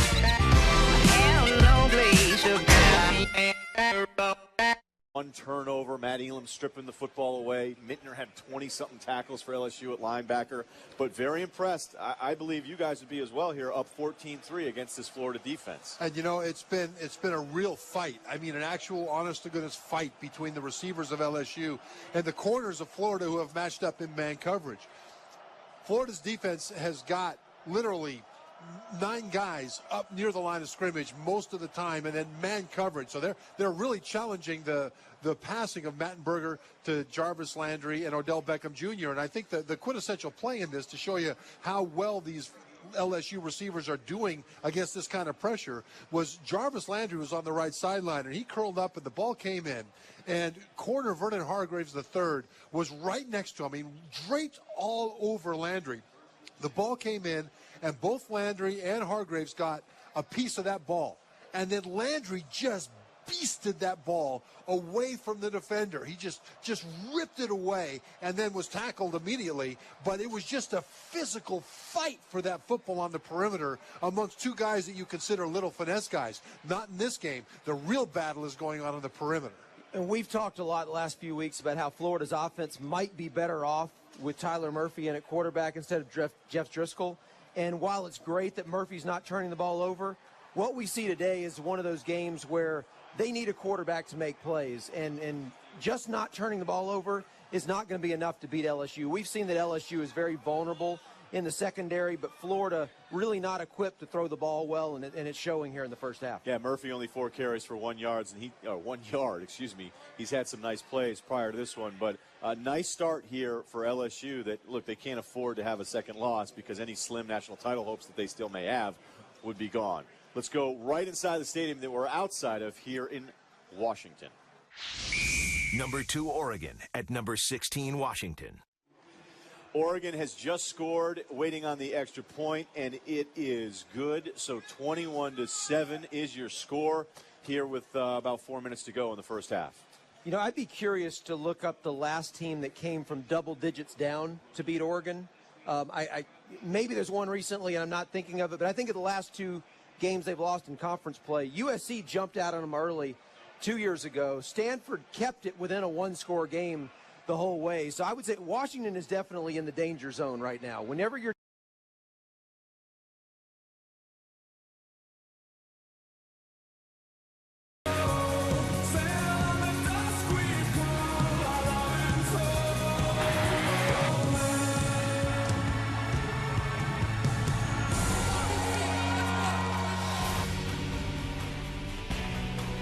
on ESPN. And perhaps the most eye-opening score in college football, at least thus far. Boston College takes a 7-3 lead to the second half against number 3 Clemson. Bob Wischusen, Rod Gilmore, Quinn Kesnick here at Death Valley. We talked earlier about whether or not this was a trap game for Clemson. Is that the story so far from what you've seen? Well, yeah, I mean, that's clearly been the case. You've had Clemson really kind of turning the ball over. Their defense has stepped up to keep them in the ball game, but Boston College has done a nice job of being physical, pounding the football, and staying in it. The turnovers for Clemson, not good. McDowell and Boyd dropping the ball. When you have McDowell putting the ball on the ground as well. They botched a field goal attempt. None of that was good for them. And then finally, one more on the ground there. And then Miles Willis takes one 38 yards. That's the only offensive play that was big time for Boston College. So they've been held in check by and large offensively. BC won the toss, deferred their option to the second half. Will Clemson's game against Florida State next week carry nearly the weight we thought it would? We'll find out after this game is over. Moments ago, our own Quick Kesnick caught up with Coach Adazio. Coach, how would you best describe your intensity level?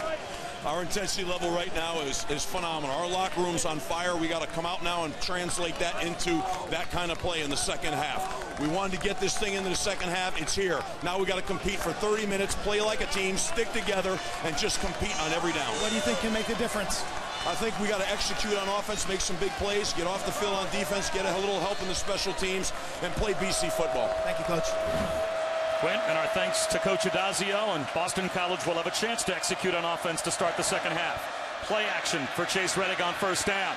Throws one up the sideline. He's got Amadon wide open to midfield. Alex Amadon out of bounds in Clemson territory. It's the same play they started the ball game with. They come out with 2 tight ends and 1 receiver, and they simply run a crossing route. Amadon goes across the field behind the linebackers in front of the safety and picks up a nice gainer.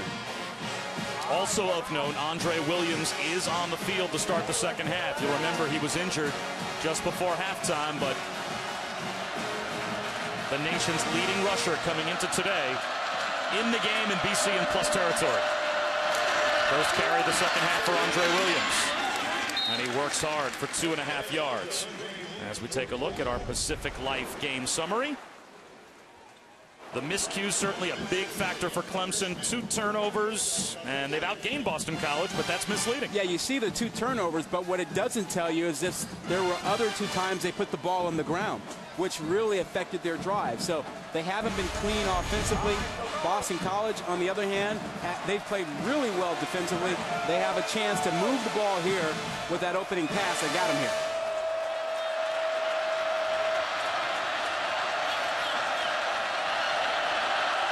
Play clock down to 4.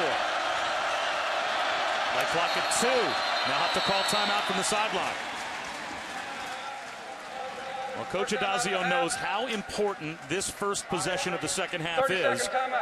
The last thing you want to do is spend a timeout on your opening drive, I'm sure, in the second half, Rod, coming out of the locker room. But 2nd down and 8, supposed to 2nd down and 13 with a delay of game would be a big difference. Yeah, but he wants to run the play. You know, he's got the play, he's got everything set up, and they don't use it. They burn a timeout instead, and that's not a way to start. You looked at this at halftime as to how you want to come out on that drive. Well, Steve Adazio took over a 2-10 Boston College team after he came from Temple. But, of course, prior to Temple, he spent 2005 through 2010 at Florida under Urban Meyer. He was the interim head coach when Urban Meyer took a leave of absence in 2009-2010. Part of a UF team that went to 6 bowl games, won 2 national championships. That propelled him to Temple and then on to Boston College. After the timeout, 2nd down and 8. Trap to Andre Williams. And he gets trapped at the 45-yard line by Robert Smith. 3rd down and 6 coming up. He is a physical, downhill running back. He comes after you. And now BC with some tempo here as they go no huddle on 3rd down and 6. And Reddick wants the football. Now he looks over to the sideline. Well, the up-tempo there was to keep that pass rushing unit from coming on the field for Clemson. 4-man rush. Reddick escapes the pocket. Flag down. And he is brought down at the 42-yard line. Check that. That may not have been. No, it is a flag on the play. It's a hold against BC.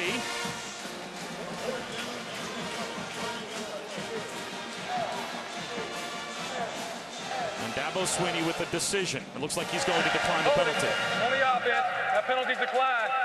4th down. So it will be 4th down and 3 for Boston College at the 42 of Clemson.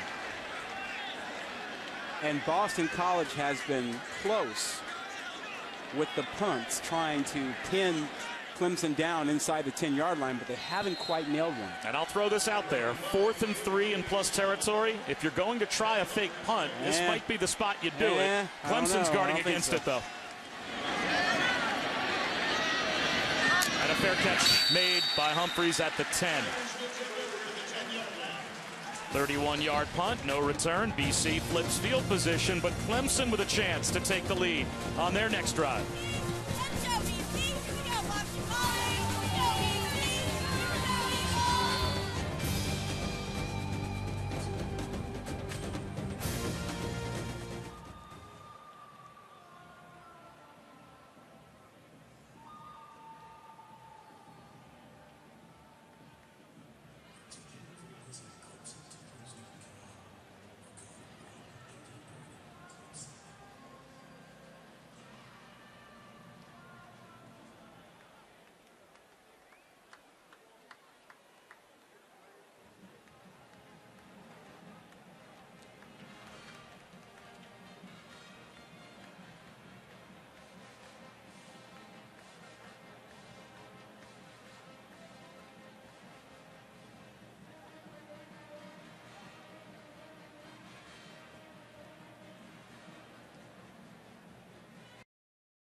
This telecast is available in high definition.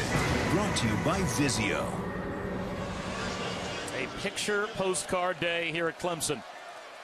But the picture of the scoreboard, anything but what Tiger fans thought they'd see.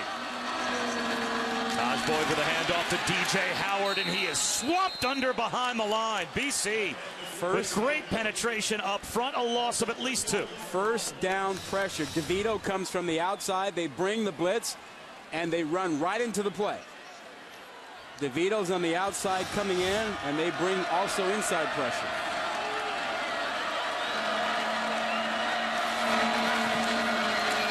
Boyd flips one wide open. DJ Howard. Nice open field tackle at about the 12-yard line. So we gained 3.5 or so. Coming up to make the stop was Espria. 3rd down and long coming again for Clemson, and they are 2 for 9 on 3rd down. Well, and on 3rd down, we've seen some pressure, and we've seen Taj Boyd buy time, get away from it, and sometimes tuck the football and run. Blitz comes, 3rd and 8. Wide receiver screen, Mike Williams. Can he fight his way for a first down? Piled up 2 yards shy. Boston College gets a 3-and-out stop on defense, and they're about to get the football back. And the key to that series was the first down pressure. And that first down pressure created a 2nd and long, and that put Clemson behind the chains. They were trying to get back on track and could never get there. So Bradley Pinion on to punt. And Boston College could end up with terrific field position. Spiffy Evans love that calls for Spiffy. A fair catch at the 39 of BC. And let's go back to the studio. Another update from Robert Flores.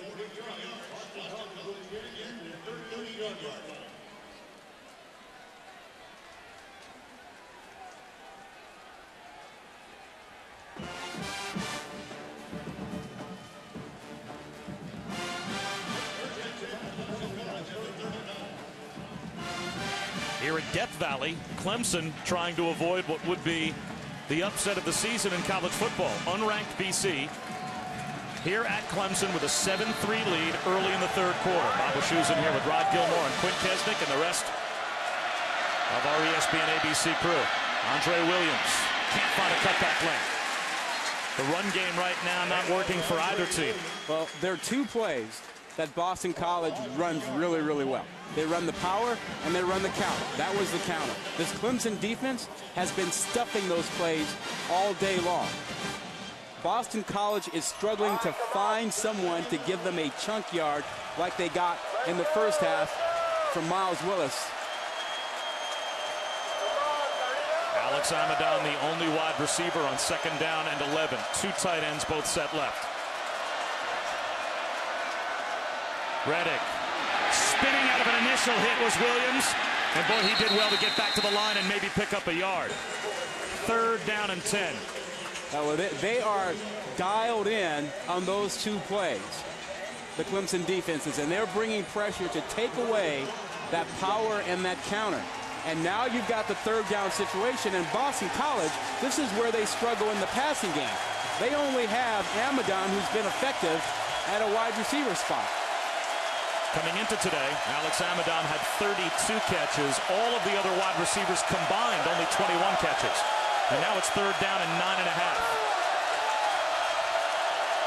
Amadon to the near side left. Clemson brings a blitz. Reddick in trouble, no chance. Sack back at the 26. 2nd sack for the Tigers. Stephon Anthony gets this one. When you don't worry about the receivers beating your man-to-man cover guys, you can bring pressure. And that's exactly what Clemson did. I mean, they'll bring a bunch of pressure because they aren't worried about their guys in single coverage getting beat. They're locked up on the outside. They can bring everybody to get to the quarterback, and they got to Reddick. And that sack now gives Clemson a chance to change field position in a big way. Now the pressure's on Nate Freeze, as he will try and angle a kick down the right sideline. This will take a bounce. Caught by Humphreys. And he's brought down inside the 30 at about the 28-yard line. Clemson ball when we come back after a 51-yard punt by Nate Freeze.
ABC College Football presented by Buffalo Wild Wings. Brought to you by the all-new 2014 Chevy Silverado, Windows, and DirecTV.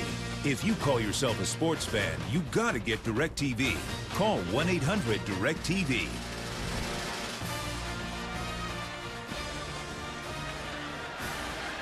Clemson's social media listening center gives students a chance to learn some 21st century communication skills out of a small network operations center. So that word cloud there are a couple of Jets tweets up there from me, and a lot of the life of Rod Gilmore, which I would expect.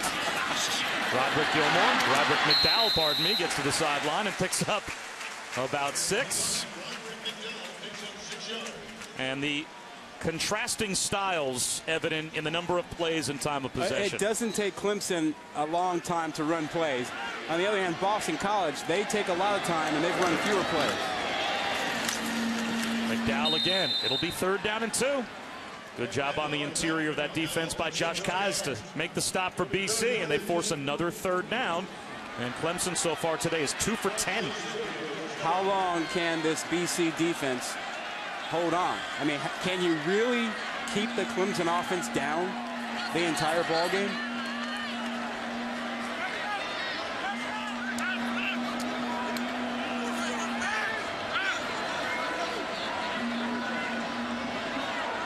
Watkins in motion.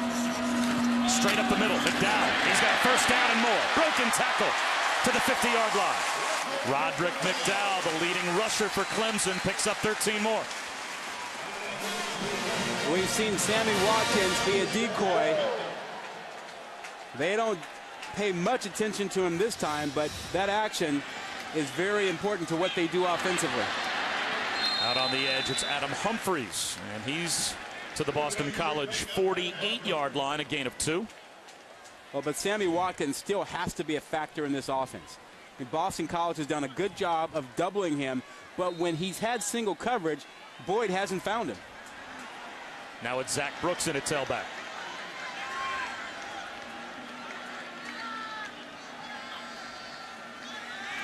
Taj Boyd down the sideline for Bryant. What a catch! Does he stay in bounds? Touchdown!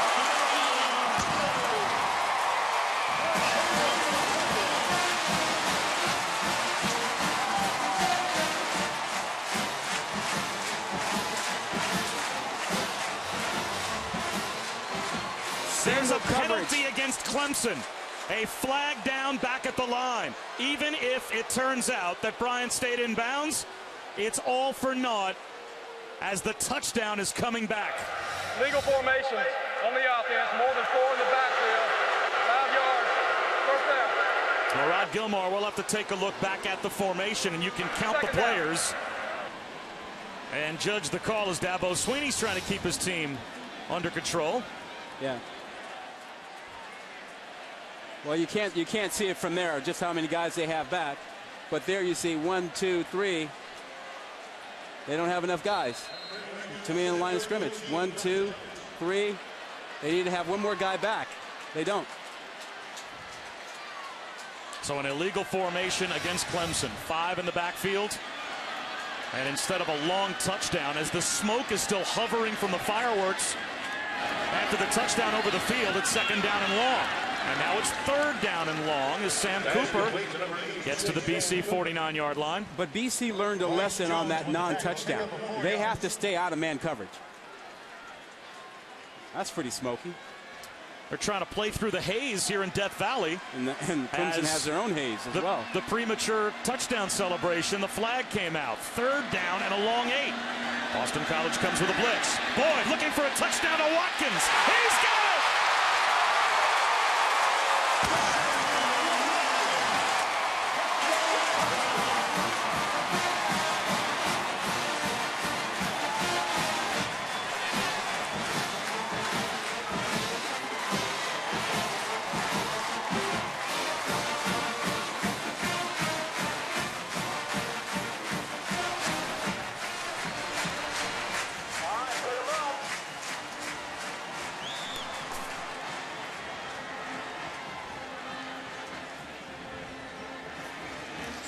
4th touchdown catch of the season for Sammy Watkins. They fire the cannons again here at Death Valley, and Clemson's got the lead. Sammy Watkins saw himself in single coverage, couldn't believe his good fortune with Alois Jean on him, and he gets by him big time.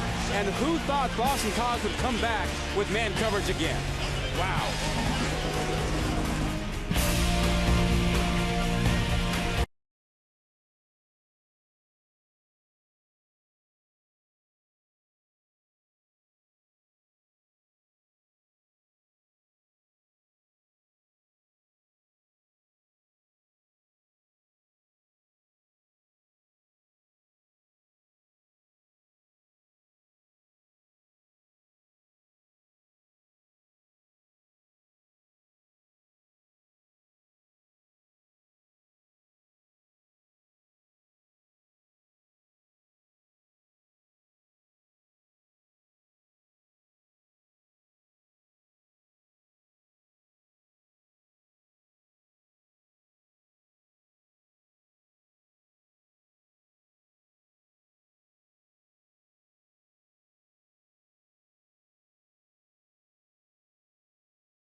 The 19th career touchdown catch for Sammy Watkins. The 88th career touchdown pass for Taj Boyd. And Dabo Sweeney's team. It took them 2.5 quarters, but they finally have their first lead. Bob Wischusen, Rod Gilmore, Quinn Kesnick here at Death Valley, and it is rocking now. Boston College trails for the first time. Returnable kick that's muffed at the 6, picking it up.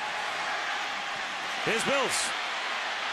And he does a good job to get all the way out to the 31-yard line as Willis avoids disaster. And we take a look at today's good hands play brought to you by Allstate. Coming right at you, it's Sammy Watkins through the smoke. Yeah, man-to-man coverage, great hands on that. All I can say is that if you play man-to-man coverage on him, if you come at the king, you best not miss.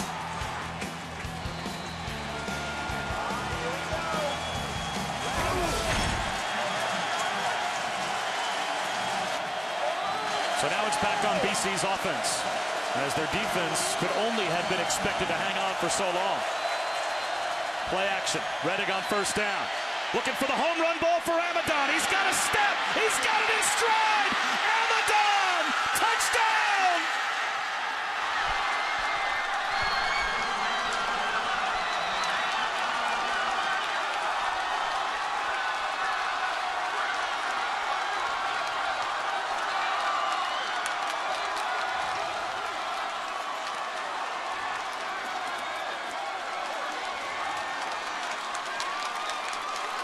Alex Amadon does his best Sammy Watkins impersonation.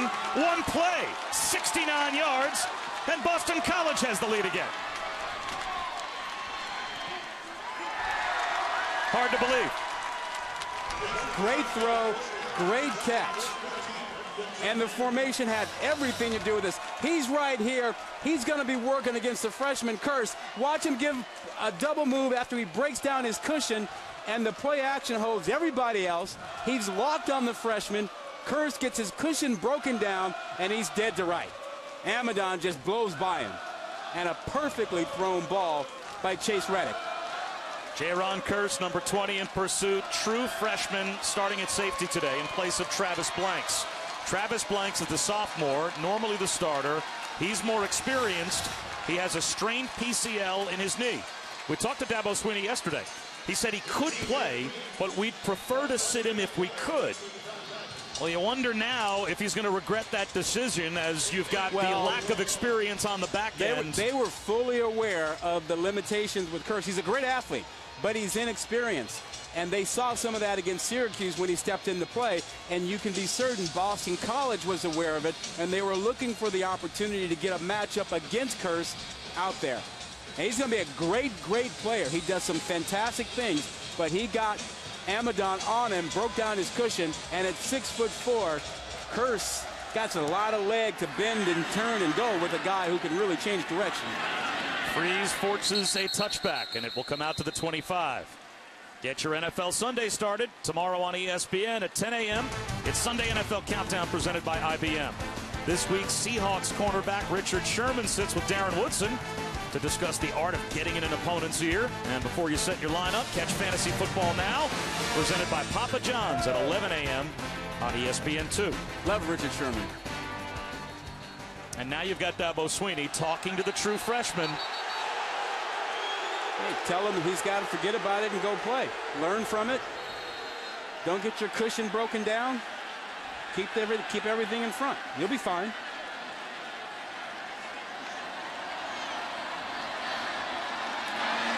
Blitz comes off the edge. Watkins drops it behind the blitz. Whoa.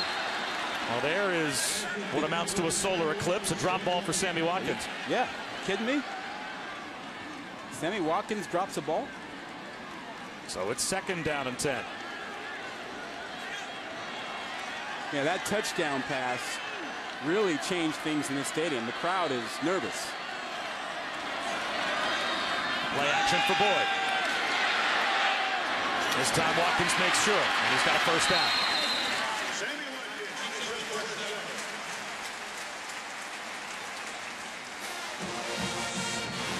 I doubt that we'll see single coverage on Watkins, the rest of this ball game after he's, beaten him deep.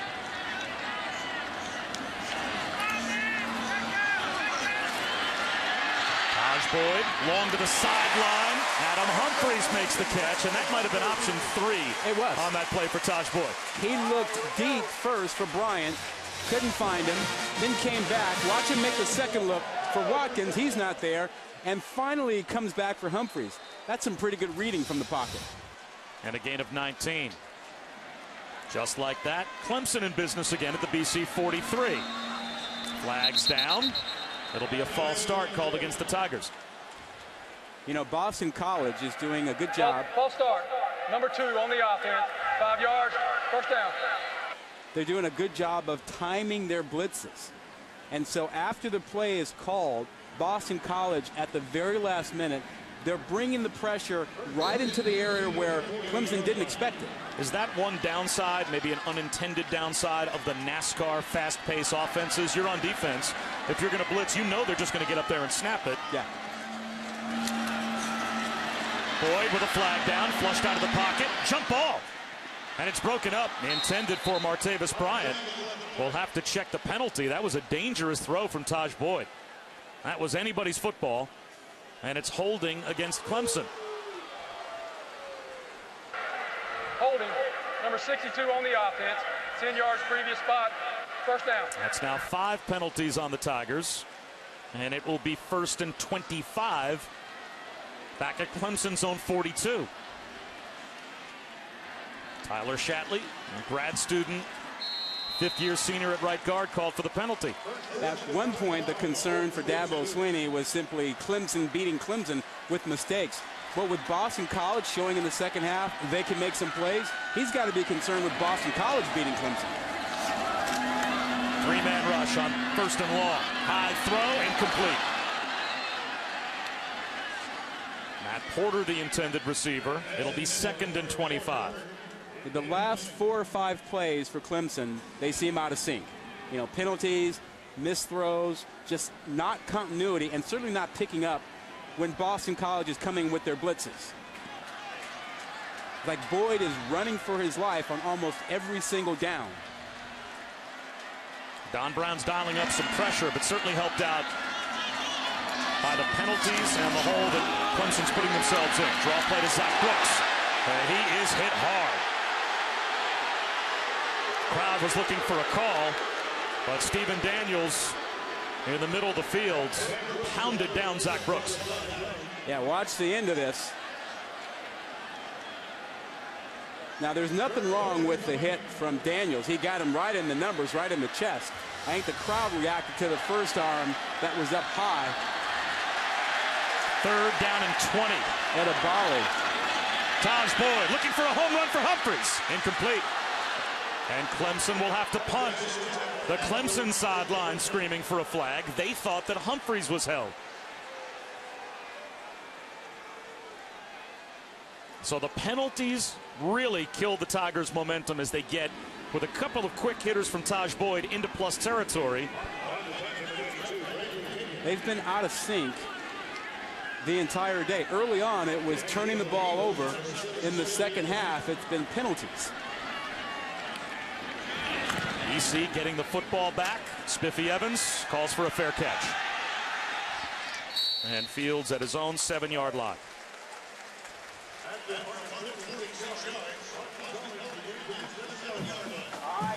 Bob Wischusen, Rod Gilmore, Quinn Kesnick here, Death Valley. How shocked are you right now that this game is where it is? Yeah, I'm shocked. I expected that when you got to halftime, the maturity, the patience, the confidence for Clemson would click in. But Boston College has started to make plays.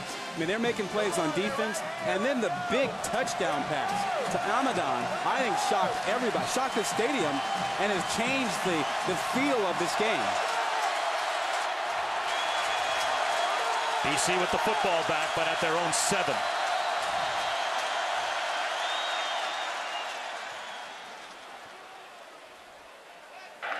Timeout, Clemson. And Clemson will call a timeout on defense. 30 seconds, timeout. We will step aside for less than a minute and come right back to Death Valley. Late 3rd quarter and Boston College on top.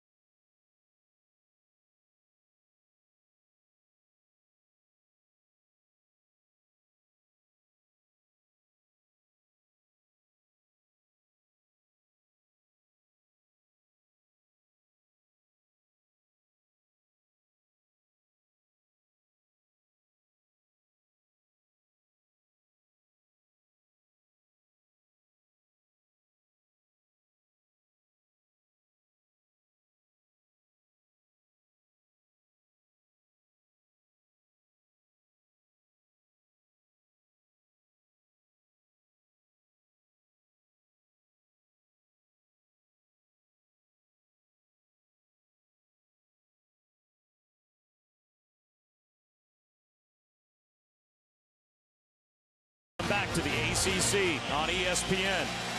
So many momentum changes in a low-scoring game. They're hard to count.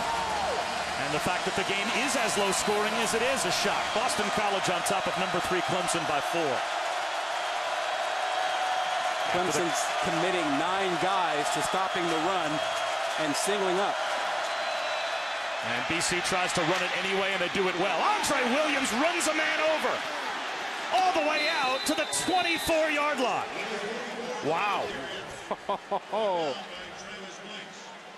That's a man. That's a grown man. You're running against an 8-9-man front. You get good blocking, but watch him just do some of this on his own. Runs over one tackle, runs through another, and then gets another 5 yards as he's trying to be tackled by Blanks, I think, has been the ball game now. Robert Smith, junior strong safety, ended up pancaked by Andre Williams.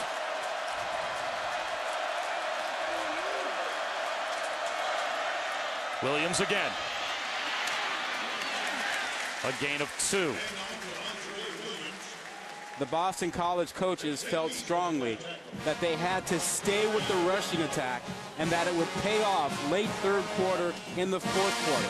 That the more you pounded the Clemson team, the more effective the rushing attack would become.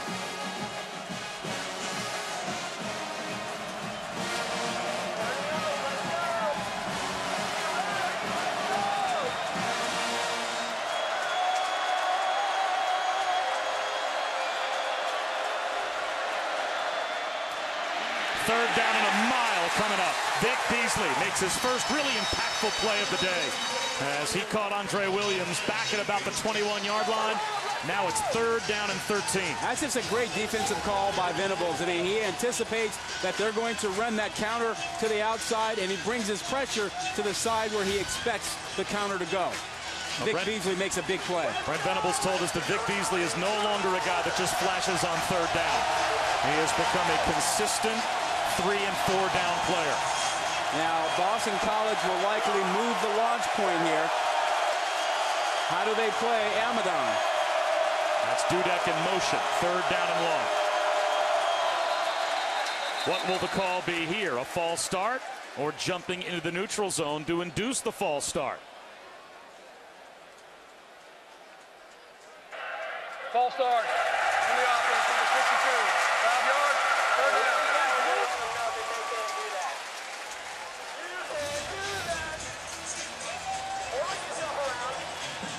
You saw the rocking back by Ian White, number 62, the right tackle.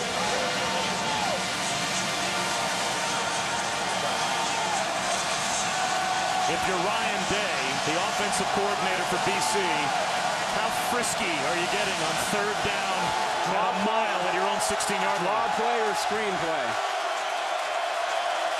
Out of the pistol, Andre Williams at tailback. And another false start called against Boston College. That was Death Reddick. Valley is now impacting this game. That was Reddick. False start. On the offense, number 89. Mike Naples, the tight end, took the first step. Yeah, you're right. What you couldn't see from that angle, though, is that besides the line, you also had Reddick, who was bailing out of there. And this crowd is getting louder at this closed in. It's incredibly loud.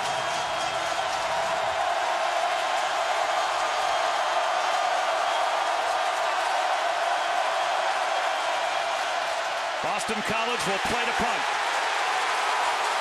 And they'll move even deeper in their own end. Great one-on-one open field tackle by Gary Peters. He's just there, and they were asking Williams to beat him one-on-one, and he couldn't do it. Brings up a very difficult punting situation for Boston College. Nate Freeze 5 yards deep.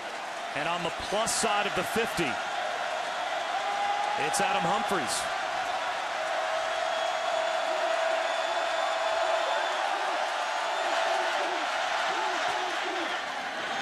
And Freeze can't even get it to the 50. At the 48. A fair catch made by Adam Humphries. College football primetime on ESPN, presented by Hampton Hotels. Kicks off at 8:30 tonight. It's Johnny Manziel and number 9 Texas A&M in Oxford, where they will take on Ole Miss. College football primetime on ESPN tonight at 8:30, live on Watch ESPN as well, as we take a look at some of the numbers. Maybe Johnny Manziel flying under the radar a little more this year than he did last year. Well, I think it's only because the drama hasn't been there, but his play at quarterback has been just as good, if not better, than last season. What a chance for Clemson here. They start a drive in plus territory, down by 4. A little tight end screen that doesn't get much. A gain of 2 to the 46 as Seconder makes the catch. And Josh Keyes with a nice tackle. Every single play, Boston College is coming with some kind of pressure. Up the middle, from the side, they're bringing a blitz from somewhere. Sammy Watkins to the top of your screen left. Here comes the pressure. And on the slant, Sammy Watkins drops it again. That's his second drop here in the second half. He just took his eyes off of it, trying to get upfield, and the pressure was right in Boyd's face, and he delivered the ball perfectly, on time, right where it needs to be. Look, watch the head in the eyes, go upfield a little bit. Didn't look it all the way in. Third down and a long 7.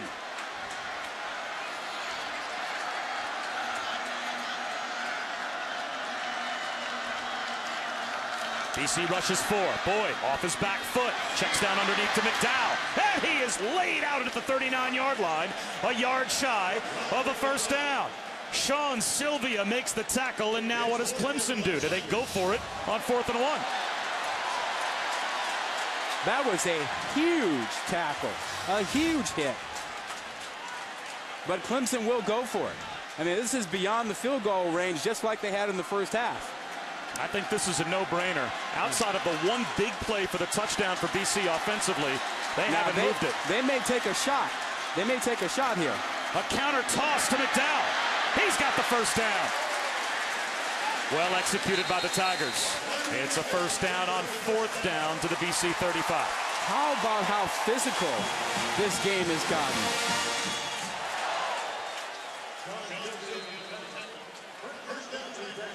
We're about to head to the 4th quarter. It was all supposed to be on the line for Clemson next week against Florida State. One more play before we end the 3rd. E.J. Howard gets to the 32-yard line. And that will take us into the 4th. Unranked Boston College taking on number 3 Clemson. BC giving all to Clemson that they can handle. A week away from the Florida State ACC game of the century. Can the Tigers come back in the 4th?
We start the 4th quarter on full upscale alert.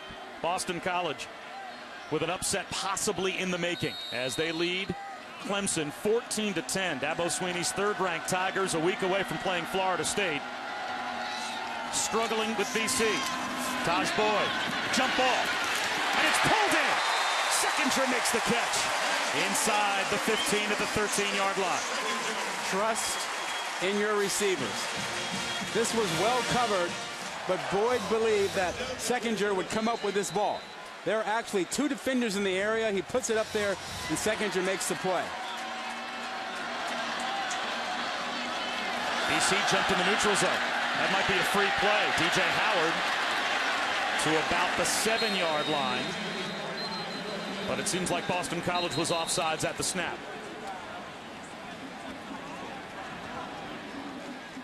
Kevin Pierre-Louis may have been the player to jump. Offside. Defense, number 24. 5 yards. First down. So it is KPL that was offsides. He's right there on the right side, trying to time his blitz, and he mistimes it. Now keep in mind down here that you've got Bryant at 6'5", matched up against smaller corners. He's number 1 on the near left side of your screen. 1st and 5 inside the 10.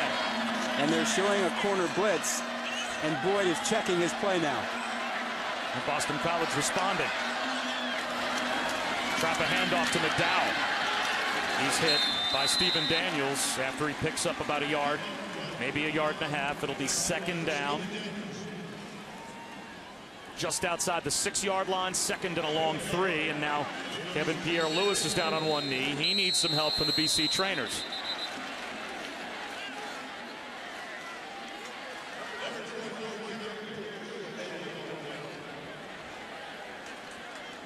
So that's the number 2 tackler in the ACC.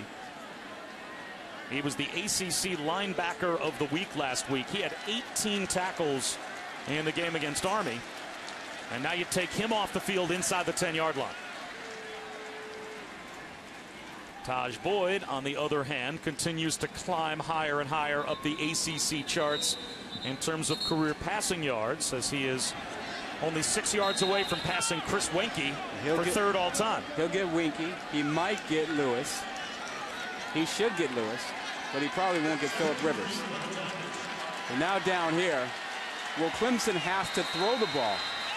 Boston College will continue to load the box. They don't want to let him run the ball in here. They want to force him to throw it. Empty backfield, 2nd and 3. Quarterback run for Taj Boyd. Up the middle, at the goal line. Touchdown, Clemson.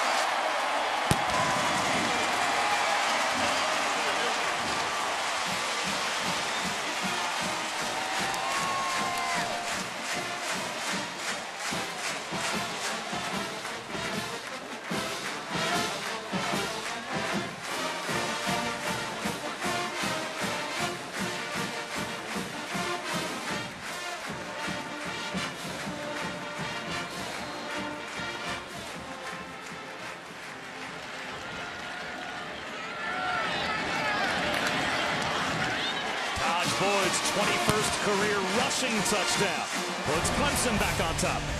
They do a good job of getting to the linebackers. Daniels tries to come over. Cooper with a great block. Boyd squeezes into the end zone, and oh boy, Clemson's back on top now.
Welcome back to Clemson, where the Tigers defense gave Taj Boyd and the offense the short field.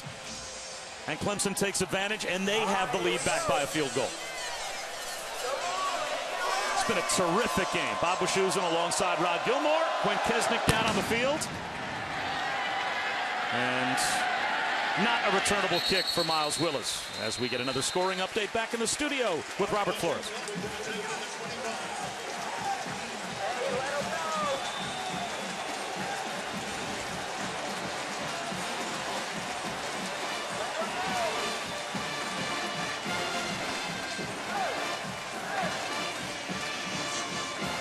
Very interesting, as last week we saw Kansas State almost pull off an upset at Oklahoma State. Baylor held to 21 points, and this has been one of those Saturdays. We've already had 2 big upsets and a couple possibly brewing.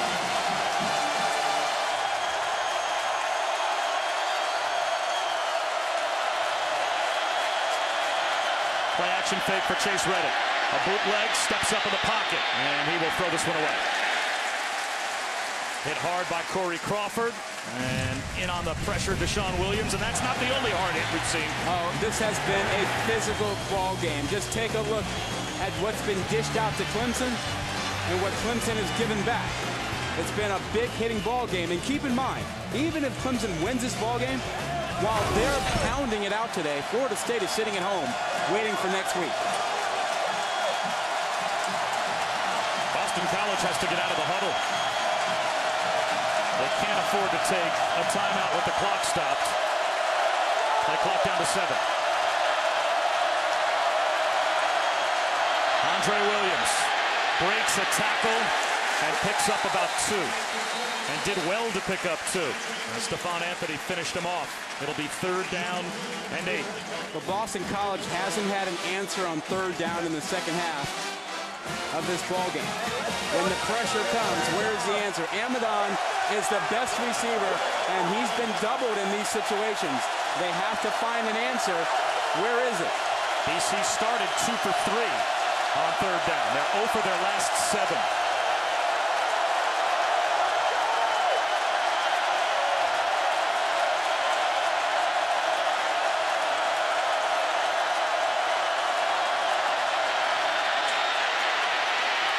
Reddick trying to extend the play. Lost the football. It's picked up. Vic Beasley has a touchdown.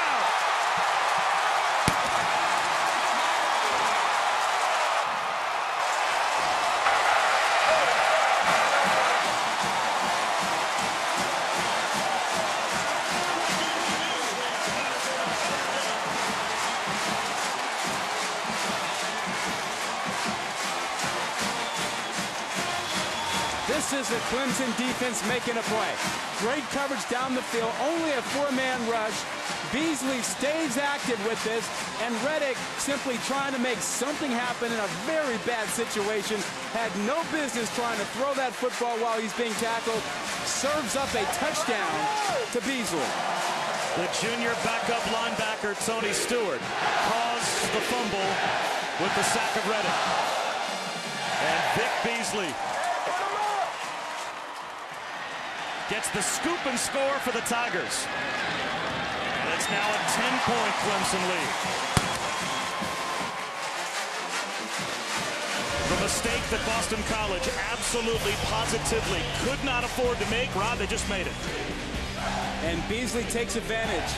Number 3 back on top.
ABC College Football presented by Buffalo Wild Wings. Brought to you by Buffalo Wild Wings, the official hangout for NCAA football.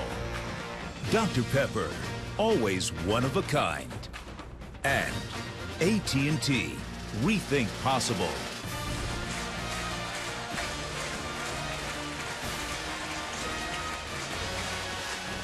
I need a fit desk.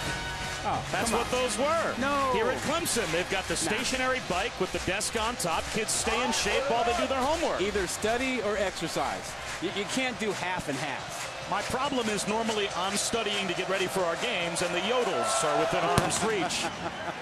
If only I kept my legs moving, maybe I'd have a chance.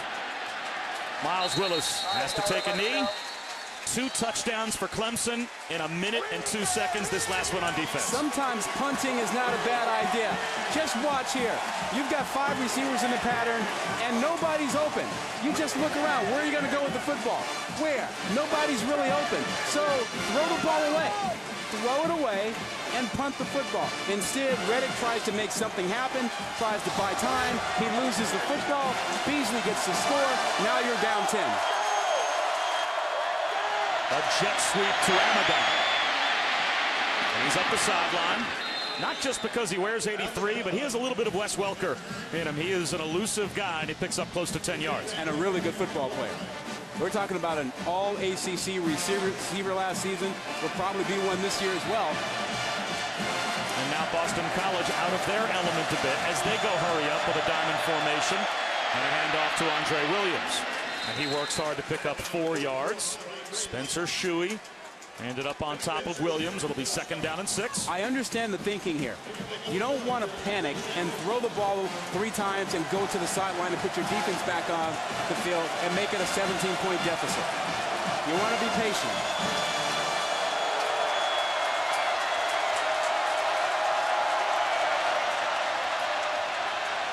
Reddick with a swing pass. Wide open is Amadon. He's 2 yards shy of a 1st down. Now it's 3rd down and 2 for Boston College at their own 43. One big play for BC in the 2nd half, and other than that, the offense has struggled. That's exactly right, and that was Amadon on the 69-yarder. And on 3rd down, they've been horrible since early in the ballgame. But now they have a manageable 3rd and 2. You have lots of choices here. You can go back to your short passing game. You can even try and run Williams as a surprise here. So this is much more manageable. BC again was 2 for their first 3 on 3rd down. Now they're 2 for 11. Design rollout for Reddick. Spiffy Evans has the 1st down. So the first 3rd down conversion of the 2nd half for the Eagles. Great catch by Spiffy Evans. That ball was thrown behind him. And now you're moving the chains. You have plenty of time to get 2 scores, and you have time to give your defense a rest.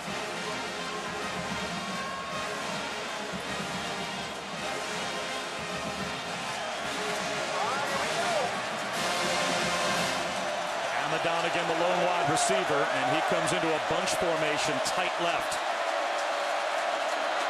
Play action. Now the play action fakes, the quarterback counters. They're not fooling that defensive front for Clemson as much as the misdirection seemed to in the 1st half. I don't think Reddick is as effective when he turns his back to the defense. Seems to me that there's a little bit more trouble picking up where the pressure comes from, and he gets hurried.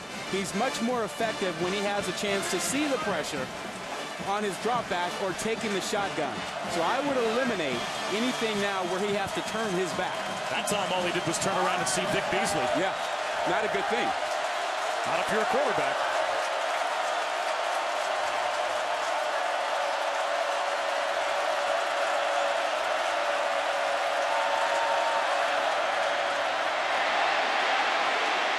Reddick has to throw it away. He'll live to fight another day, but it sets up 3rd down and 10. Shaq Lawson, true freshman, 6'3", 270. And brought the pressure. Clemson has been able to apply pressure on 3rd down with 4. Look at the passion from Shaq Lawson. Brent Venables told us he loves to play. You can count on one hand the guys that love to play. So a lot of guys like to play. He loves to play football. He and Grady Jarrett right next to each other. They'll dance and they'll run and they'll play the whole ball game. 3rd down and 10.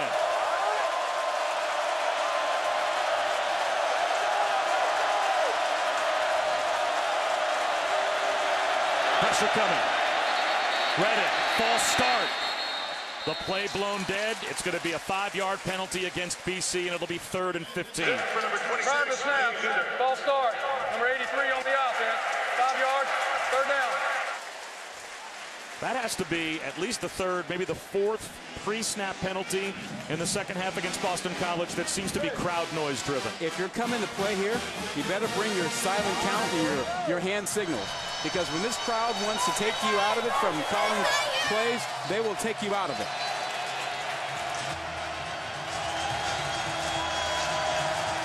Third and 15.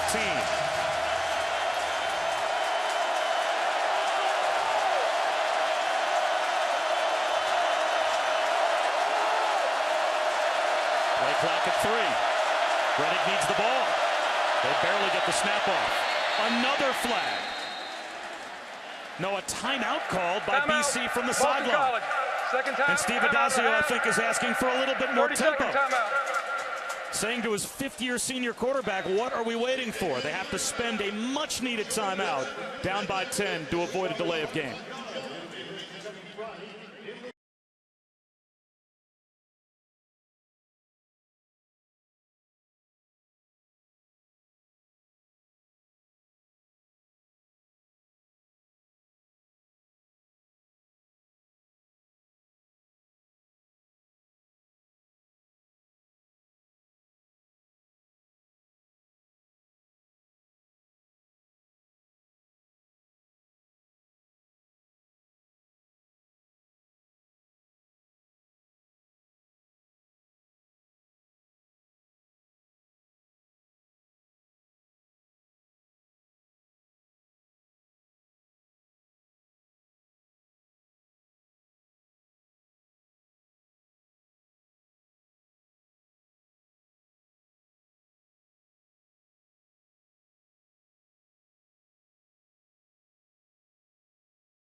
Welcome back to the ACC on ESPN. In case you were worried, because we showed you the hot air balloons of the first half, yes, they did land.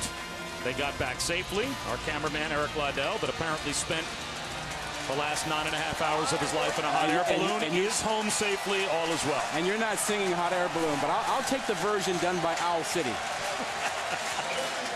So after Boston College has to call a timeout to avoid a delay of game and keep it at 3rd and 15, they're down to 1 timeout remaining.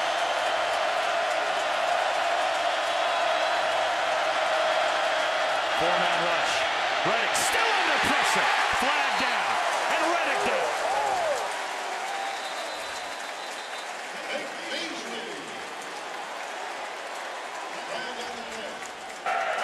Holding on the offense, number 77. That penalty declined. 4th down. Even if you try to hold Vic Beasley, it doesn't work, as he comes up with his 9th sack this season. That was a tremendous pass rush by Beasley. He would just simply not be denied. Patchen held him, dipped that shoulder, got around. made the sack. Line drive punt from Nate Freeze. Humphreys from the 17. Nice little shake and bake return out to about the 29-yard line. The chase for the NASCAR Sprint Cup Championship heats up under the lights tonight in Charlotte. Matt Kenseth and Jimmy Johnson look to extend their lead on the rest of the field. NASCAR heavyweights Kevin Harvick and Jeff Gordon are drafting just off the pace. The Bank of America 500 at Charlotte tonight at 7 Eastern on ABC. So now Clemson in the unfamiliar position with 10.5 minutes to go of trying to slow the tempo, you would think. I don't think they know how to shorten the game. I don't think they will slow the tempo here. Let's see if they keep it at that quick pace. They'll run it on first down with Roderick McDowell. And he picks up 8 yards right up the middle as we go back to Robert Flores.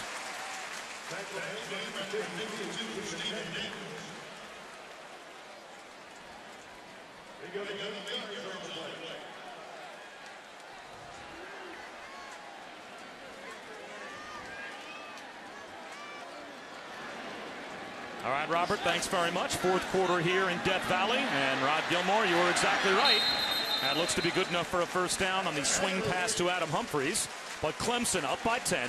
10 minutes to go. They snap the ball with 25 seconds on the play clock. Well, and then they throw the ball also. I mean, you know, they were close enough to run the ball, bleed more clock, pick up a first down, but it's in their DNA. I mean, until they get to 4 minutes or 3 minutes in the ball game, they're going to be hurry up. That's just who they are.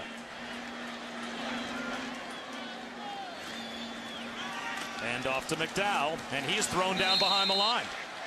He lost a yard. Kevin Pierre-Louis makes the tackle, and it's this, we've talked about this several games that we've called this year, that this high-tempo, up-pace, maximum snap trend that you see in college football is great, and these teams can score 1,000,000 points, but when you get into a slugfest like this, teams have no idea sometimes how to end the game. Right. You can't close it out. And you give the other team the opportunity because you can't shorten the game. They just snapped the ball with 20 on the play clock on 2nd and 11. High throw and a chance for an interception. Steele DeVito was underneath in coverage. Now the clock stops with 3rd and 11 coming up. At this point, you have a 2-possession lead. Your defense has been playing lights out. And you'd think, you know what? If we bleed the clock, we're going to really shorten the game, and they're going to have trouble scoring anyway.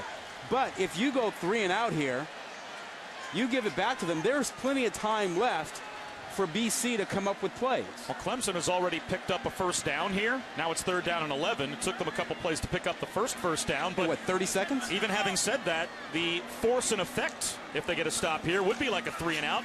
So little time will come off the clock. And Taj Boyd, he's going to go down. And Boston College will force the punt with 9 minutes to go.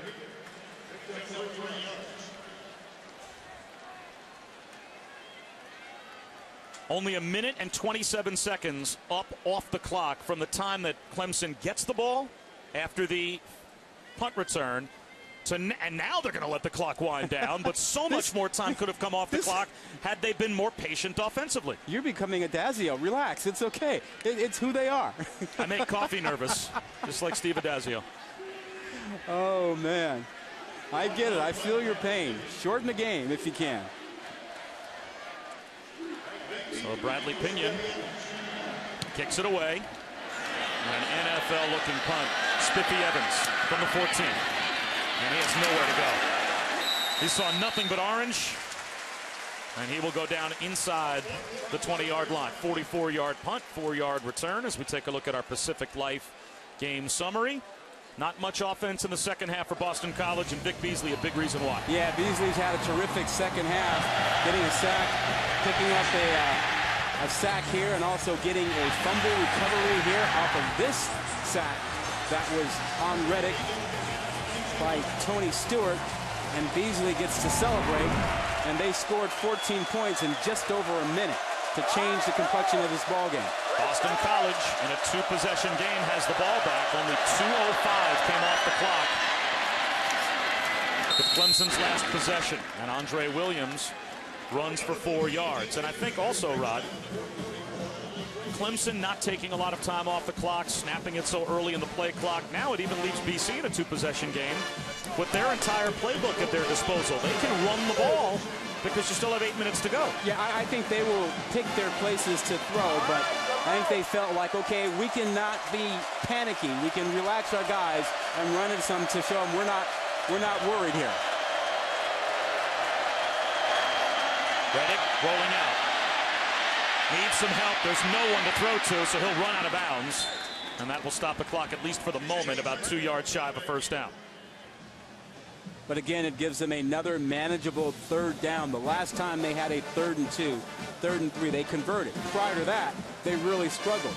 The playbook is open in this situation to the short passes, moving the quarterback, and even running Williams. That was only a two-man route for Boston College, and Reddick still was running for his life.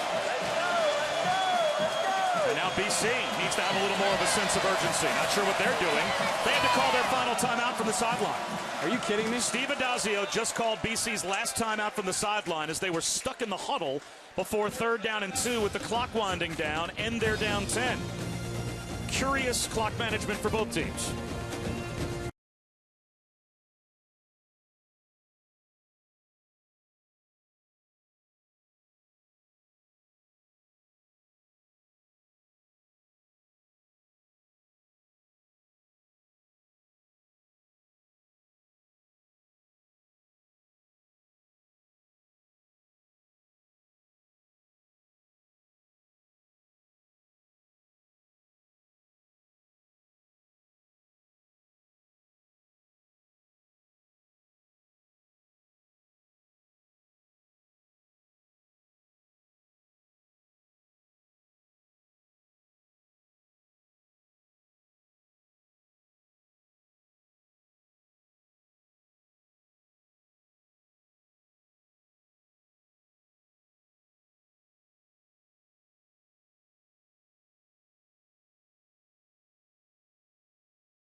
Boston College is down by 10. They are out of timeouts. They're trying to get the play whistled in, and you can see Steve Adazio looking up at the play clock, and he has to call the final timeout for BC. So with over 7 minutes to go in the fourth quarter, down by 10, Boston College is now out of timeouts.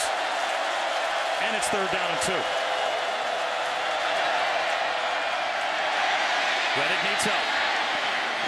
Runs out of bounds at the 25-yard line, at least 3 yards shy, maybe 4 yards shy of a first down. And Rod, you count possessions. Now you're out of timeouts.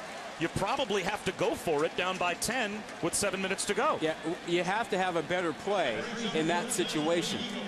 You know, if you know that you have 4th down where you have to do this, you can't lose yardage. I think they're going to punt. And the clock is winding down. They're going to be late to get their punt unit out there. And the clock will probably wind all the way down inside of 6:40, certainly. If the play clock's at 12, they're out of timeout, so the punt unit isn't even set up yet. They may not get this one off. Now Dabo Sweeney wants a timeout. Dabo Sweeney just saved Boston College 5 yards. Timeout, Clemson. Second timeout of the second half. It looked like it took Boston College so long to get their punt group out that Clemson was slow to respond. The Tigers call time.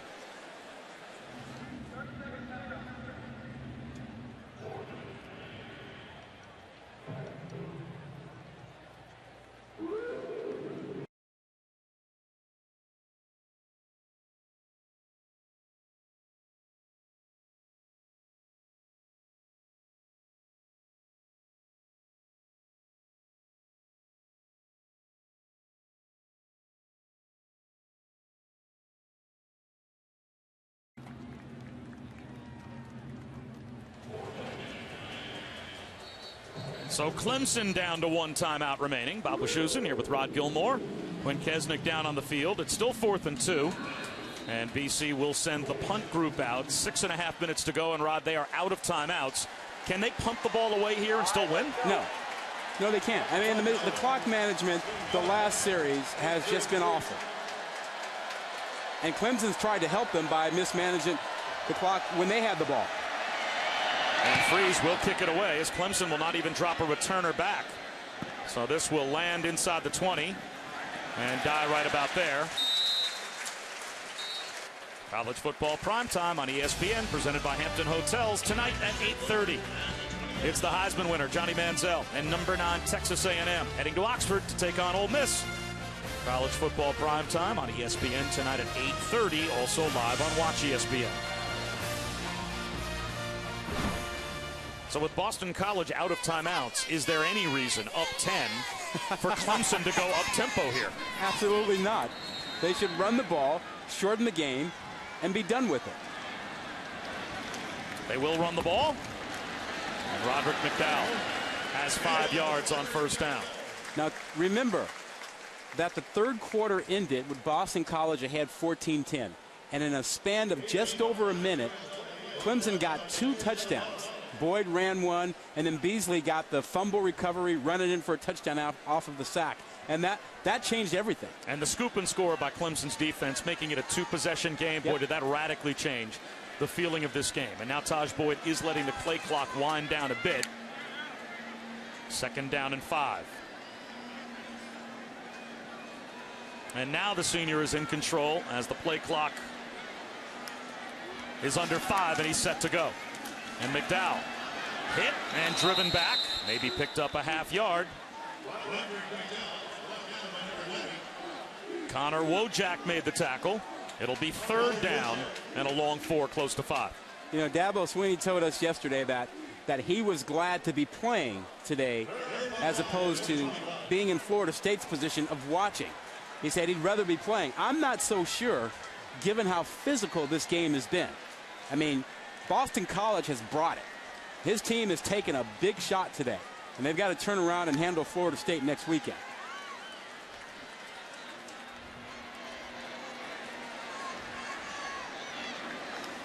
Taj Boyd will throw. Low throw, incomplete. So with 4:51 to go in the game, that stops the clock, and Boston College will get it back, still down by 2 possessions and without a timeout. Yeah, and they're just not explosive enough to get the big chunks. You've got Amadon who can make plays for you, but he's going to get all the attention. So where else do you go for the big plays?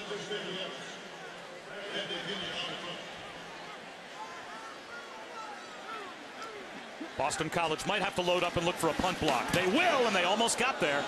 Excellent job by Pinion to get it away. Spiffy Evans, no one back to help him, and still gets to midfield. So BC will start in plus territory with 4:41 to go. In the Atlantic, not only is this a big game for Clemson just for their chase for the ACC, but the Tigers, you're ranked 3rd in the country, and you've got number 6 coming in next week. You have much grander plans than just winning your own league. As does Florida State. They will battle next week, and assuming things hold as they are here, that's going to be a huge game, the most recent game of the century, of the season. Miles Willis in the game as the tailback now, as he is more of an open field player. And Redding on a quarterback keeper picks up 4, and BC has to go no huddle with 4.5 minutes to go. Well, their no huddle has to be faster than that.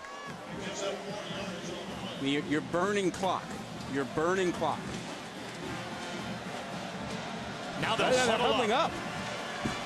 Wow. Well, Boston College looks completely unprepared for this situation. It's almost as if it's, well, we're just going to finish out the game and try and leave it as respectable as possible. Down to 10 on the play clock. An end around on a flip to Amadon. He's got the sideline with a flag down. He stays inbounds, finally bumped out at the 20, but a flag thrown all the way back near the line of scrimmage. Spiffy Evans without a helmet. Number 7 on the offense. 10 yards, second down. And it is Evans that is called for the penalty. And we have an injured Tiger down as well. That's Shaq Lawson. Yeah, he's the outstanding freshman defensive lineman.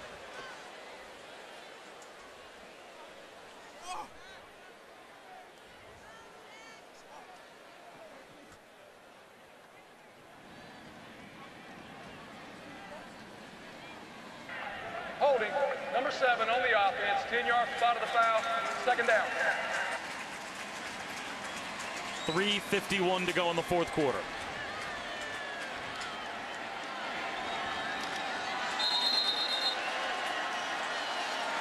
Clemson leads by 10 over Boston College, the number 3 ranked team in the country, with Shaq Lawson, who has been an impact pass rusher on the sidelines here and injured. Steve Adazio wants to know something about how the officials made the last call. And here is the last play as Shaq Lawson landed awkwardly on his left arm when he pushed Amadon out of bounds. Bob Wischusen here with Rod Gilmore and Quint Kesnick, and Lawson has to be helped back to the Clemson bench with 3:51 to go. BC is out of timeouts. They just committed a holding penalty on what could have been a big end-around gainer to Alex Amadon, and now they're faced with 2nd and 14. And they're still huddling up. I mean, they've really not been in a hurry-up offense the last couple of minutes, and they've squandered a lot of clock here.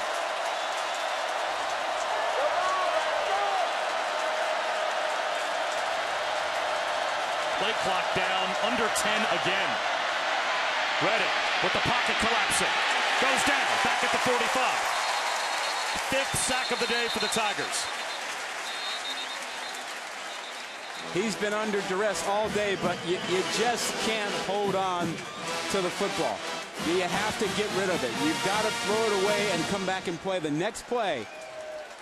Sacks in this situation, they not only move you back, they also burn the clock. But the clock management has been clock mismanagement by BC in this fourth quarter. 3rd down and 17.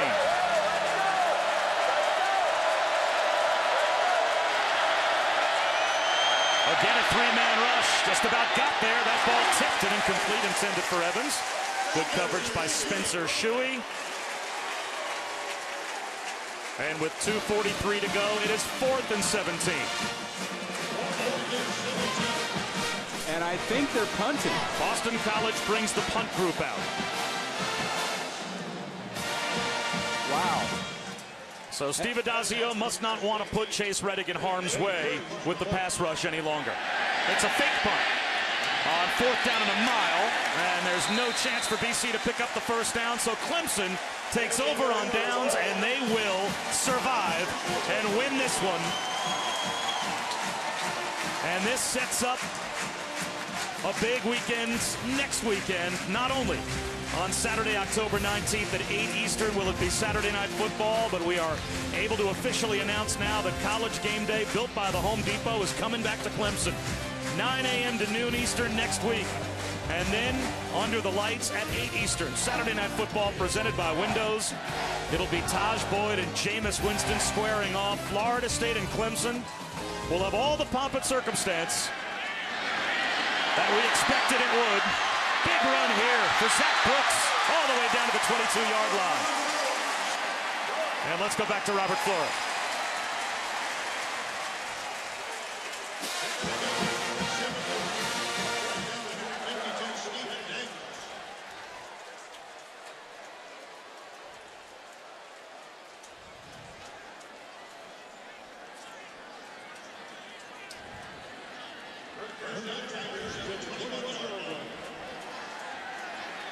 All right, Robert, thanks very much. Rod Gilmore, this was a scare that Boston College put into Clemson for a good portion of this game. But the defense for Clemson comes up big with a scoop and score by Vic Beasley. That turned the tide. And now we're going to get set for next Saturday night. Yeah. A run here by Zach Brooks. This is a different Clemson team because of their defense. I mean, they're athletic, they're fast, they're physical, and this game has been incredibly physical. You start looking at next week's matchup, and that's going to be a great matchup. Not only when you think about the quarterbacks, you think about Winston against Boyd, but there may be the best collection of wide receivers on the field in college football next week when these two teams face off, Florida State and Clemson. You think about Green, Benjamin, and Shaw at Florida State with the guys that they have here at Clemson. That's some pretty good talent. Tigers have to hurry to get this snap off. They may have been a little too deliberate. They get it off, no problem. Here's Zach Brooks. Down to about the 14-yard line. Well, here's the quarterback matchup, the two guys that will be throwing to all those wide receivers. And we start with the impact freshman, Jameis Winston. And he's really something. He's a guy that handles everything mentally, throws the ball incredibly well, can run it. Boyd, he's the senior. He's handled the tough times. We've not seen Winston challenged with tough circumstances yet.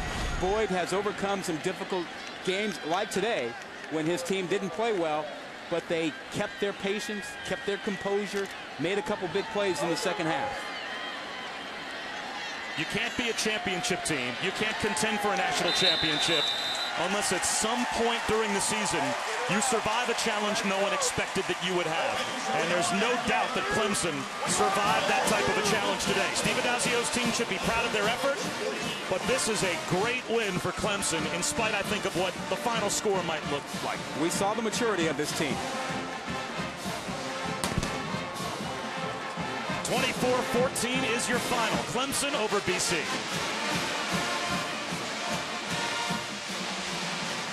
Let's head down to Quinn Kesnick. Taj Boyd, what was going on in your mind down 14-10 entering the fourth quarter? Just lead, just win.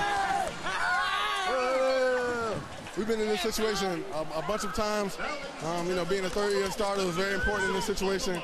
And I just try to put everything I can out there for my teammates. You used the word maturity yesterday. Where did we see that maturity? I think, you know, just responding. I think you've seen the maturation process of the defense, the way they perform, the way they come back, and the way they battle all throughout the game. I think you've seen the maturation of the offense. We didn't have the best first half. We couldn't capitalize on certain situations. But again, we found a way to get it in the end zone, and it was just a great group effort as a team. What's it finally like to be able to look forward and start talking about Florida State? Very excited, man. I'm getting in the game plan tonight. You know, it's going to be exciting. It's going to be a fun game. Can't wait for it. Congratulations, Bob. Thanks, Quinn. Congratulations to Taj Boyd. And now we get to look forward to Saturday Night Football a week from tonight. Clemson and Florida State, as game day is coming back to Death Valley. Clemson survives against Boston College. Let's head back to the studio now for our post-game report.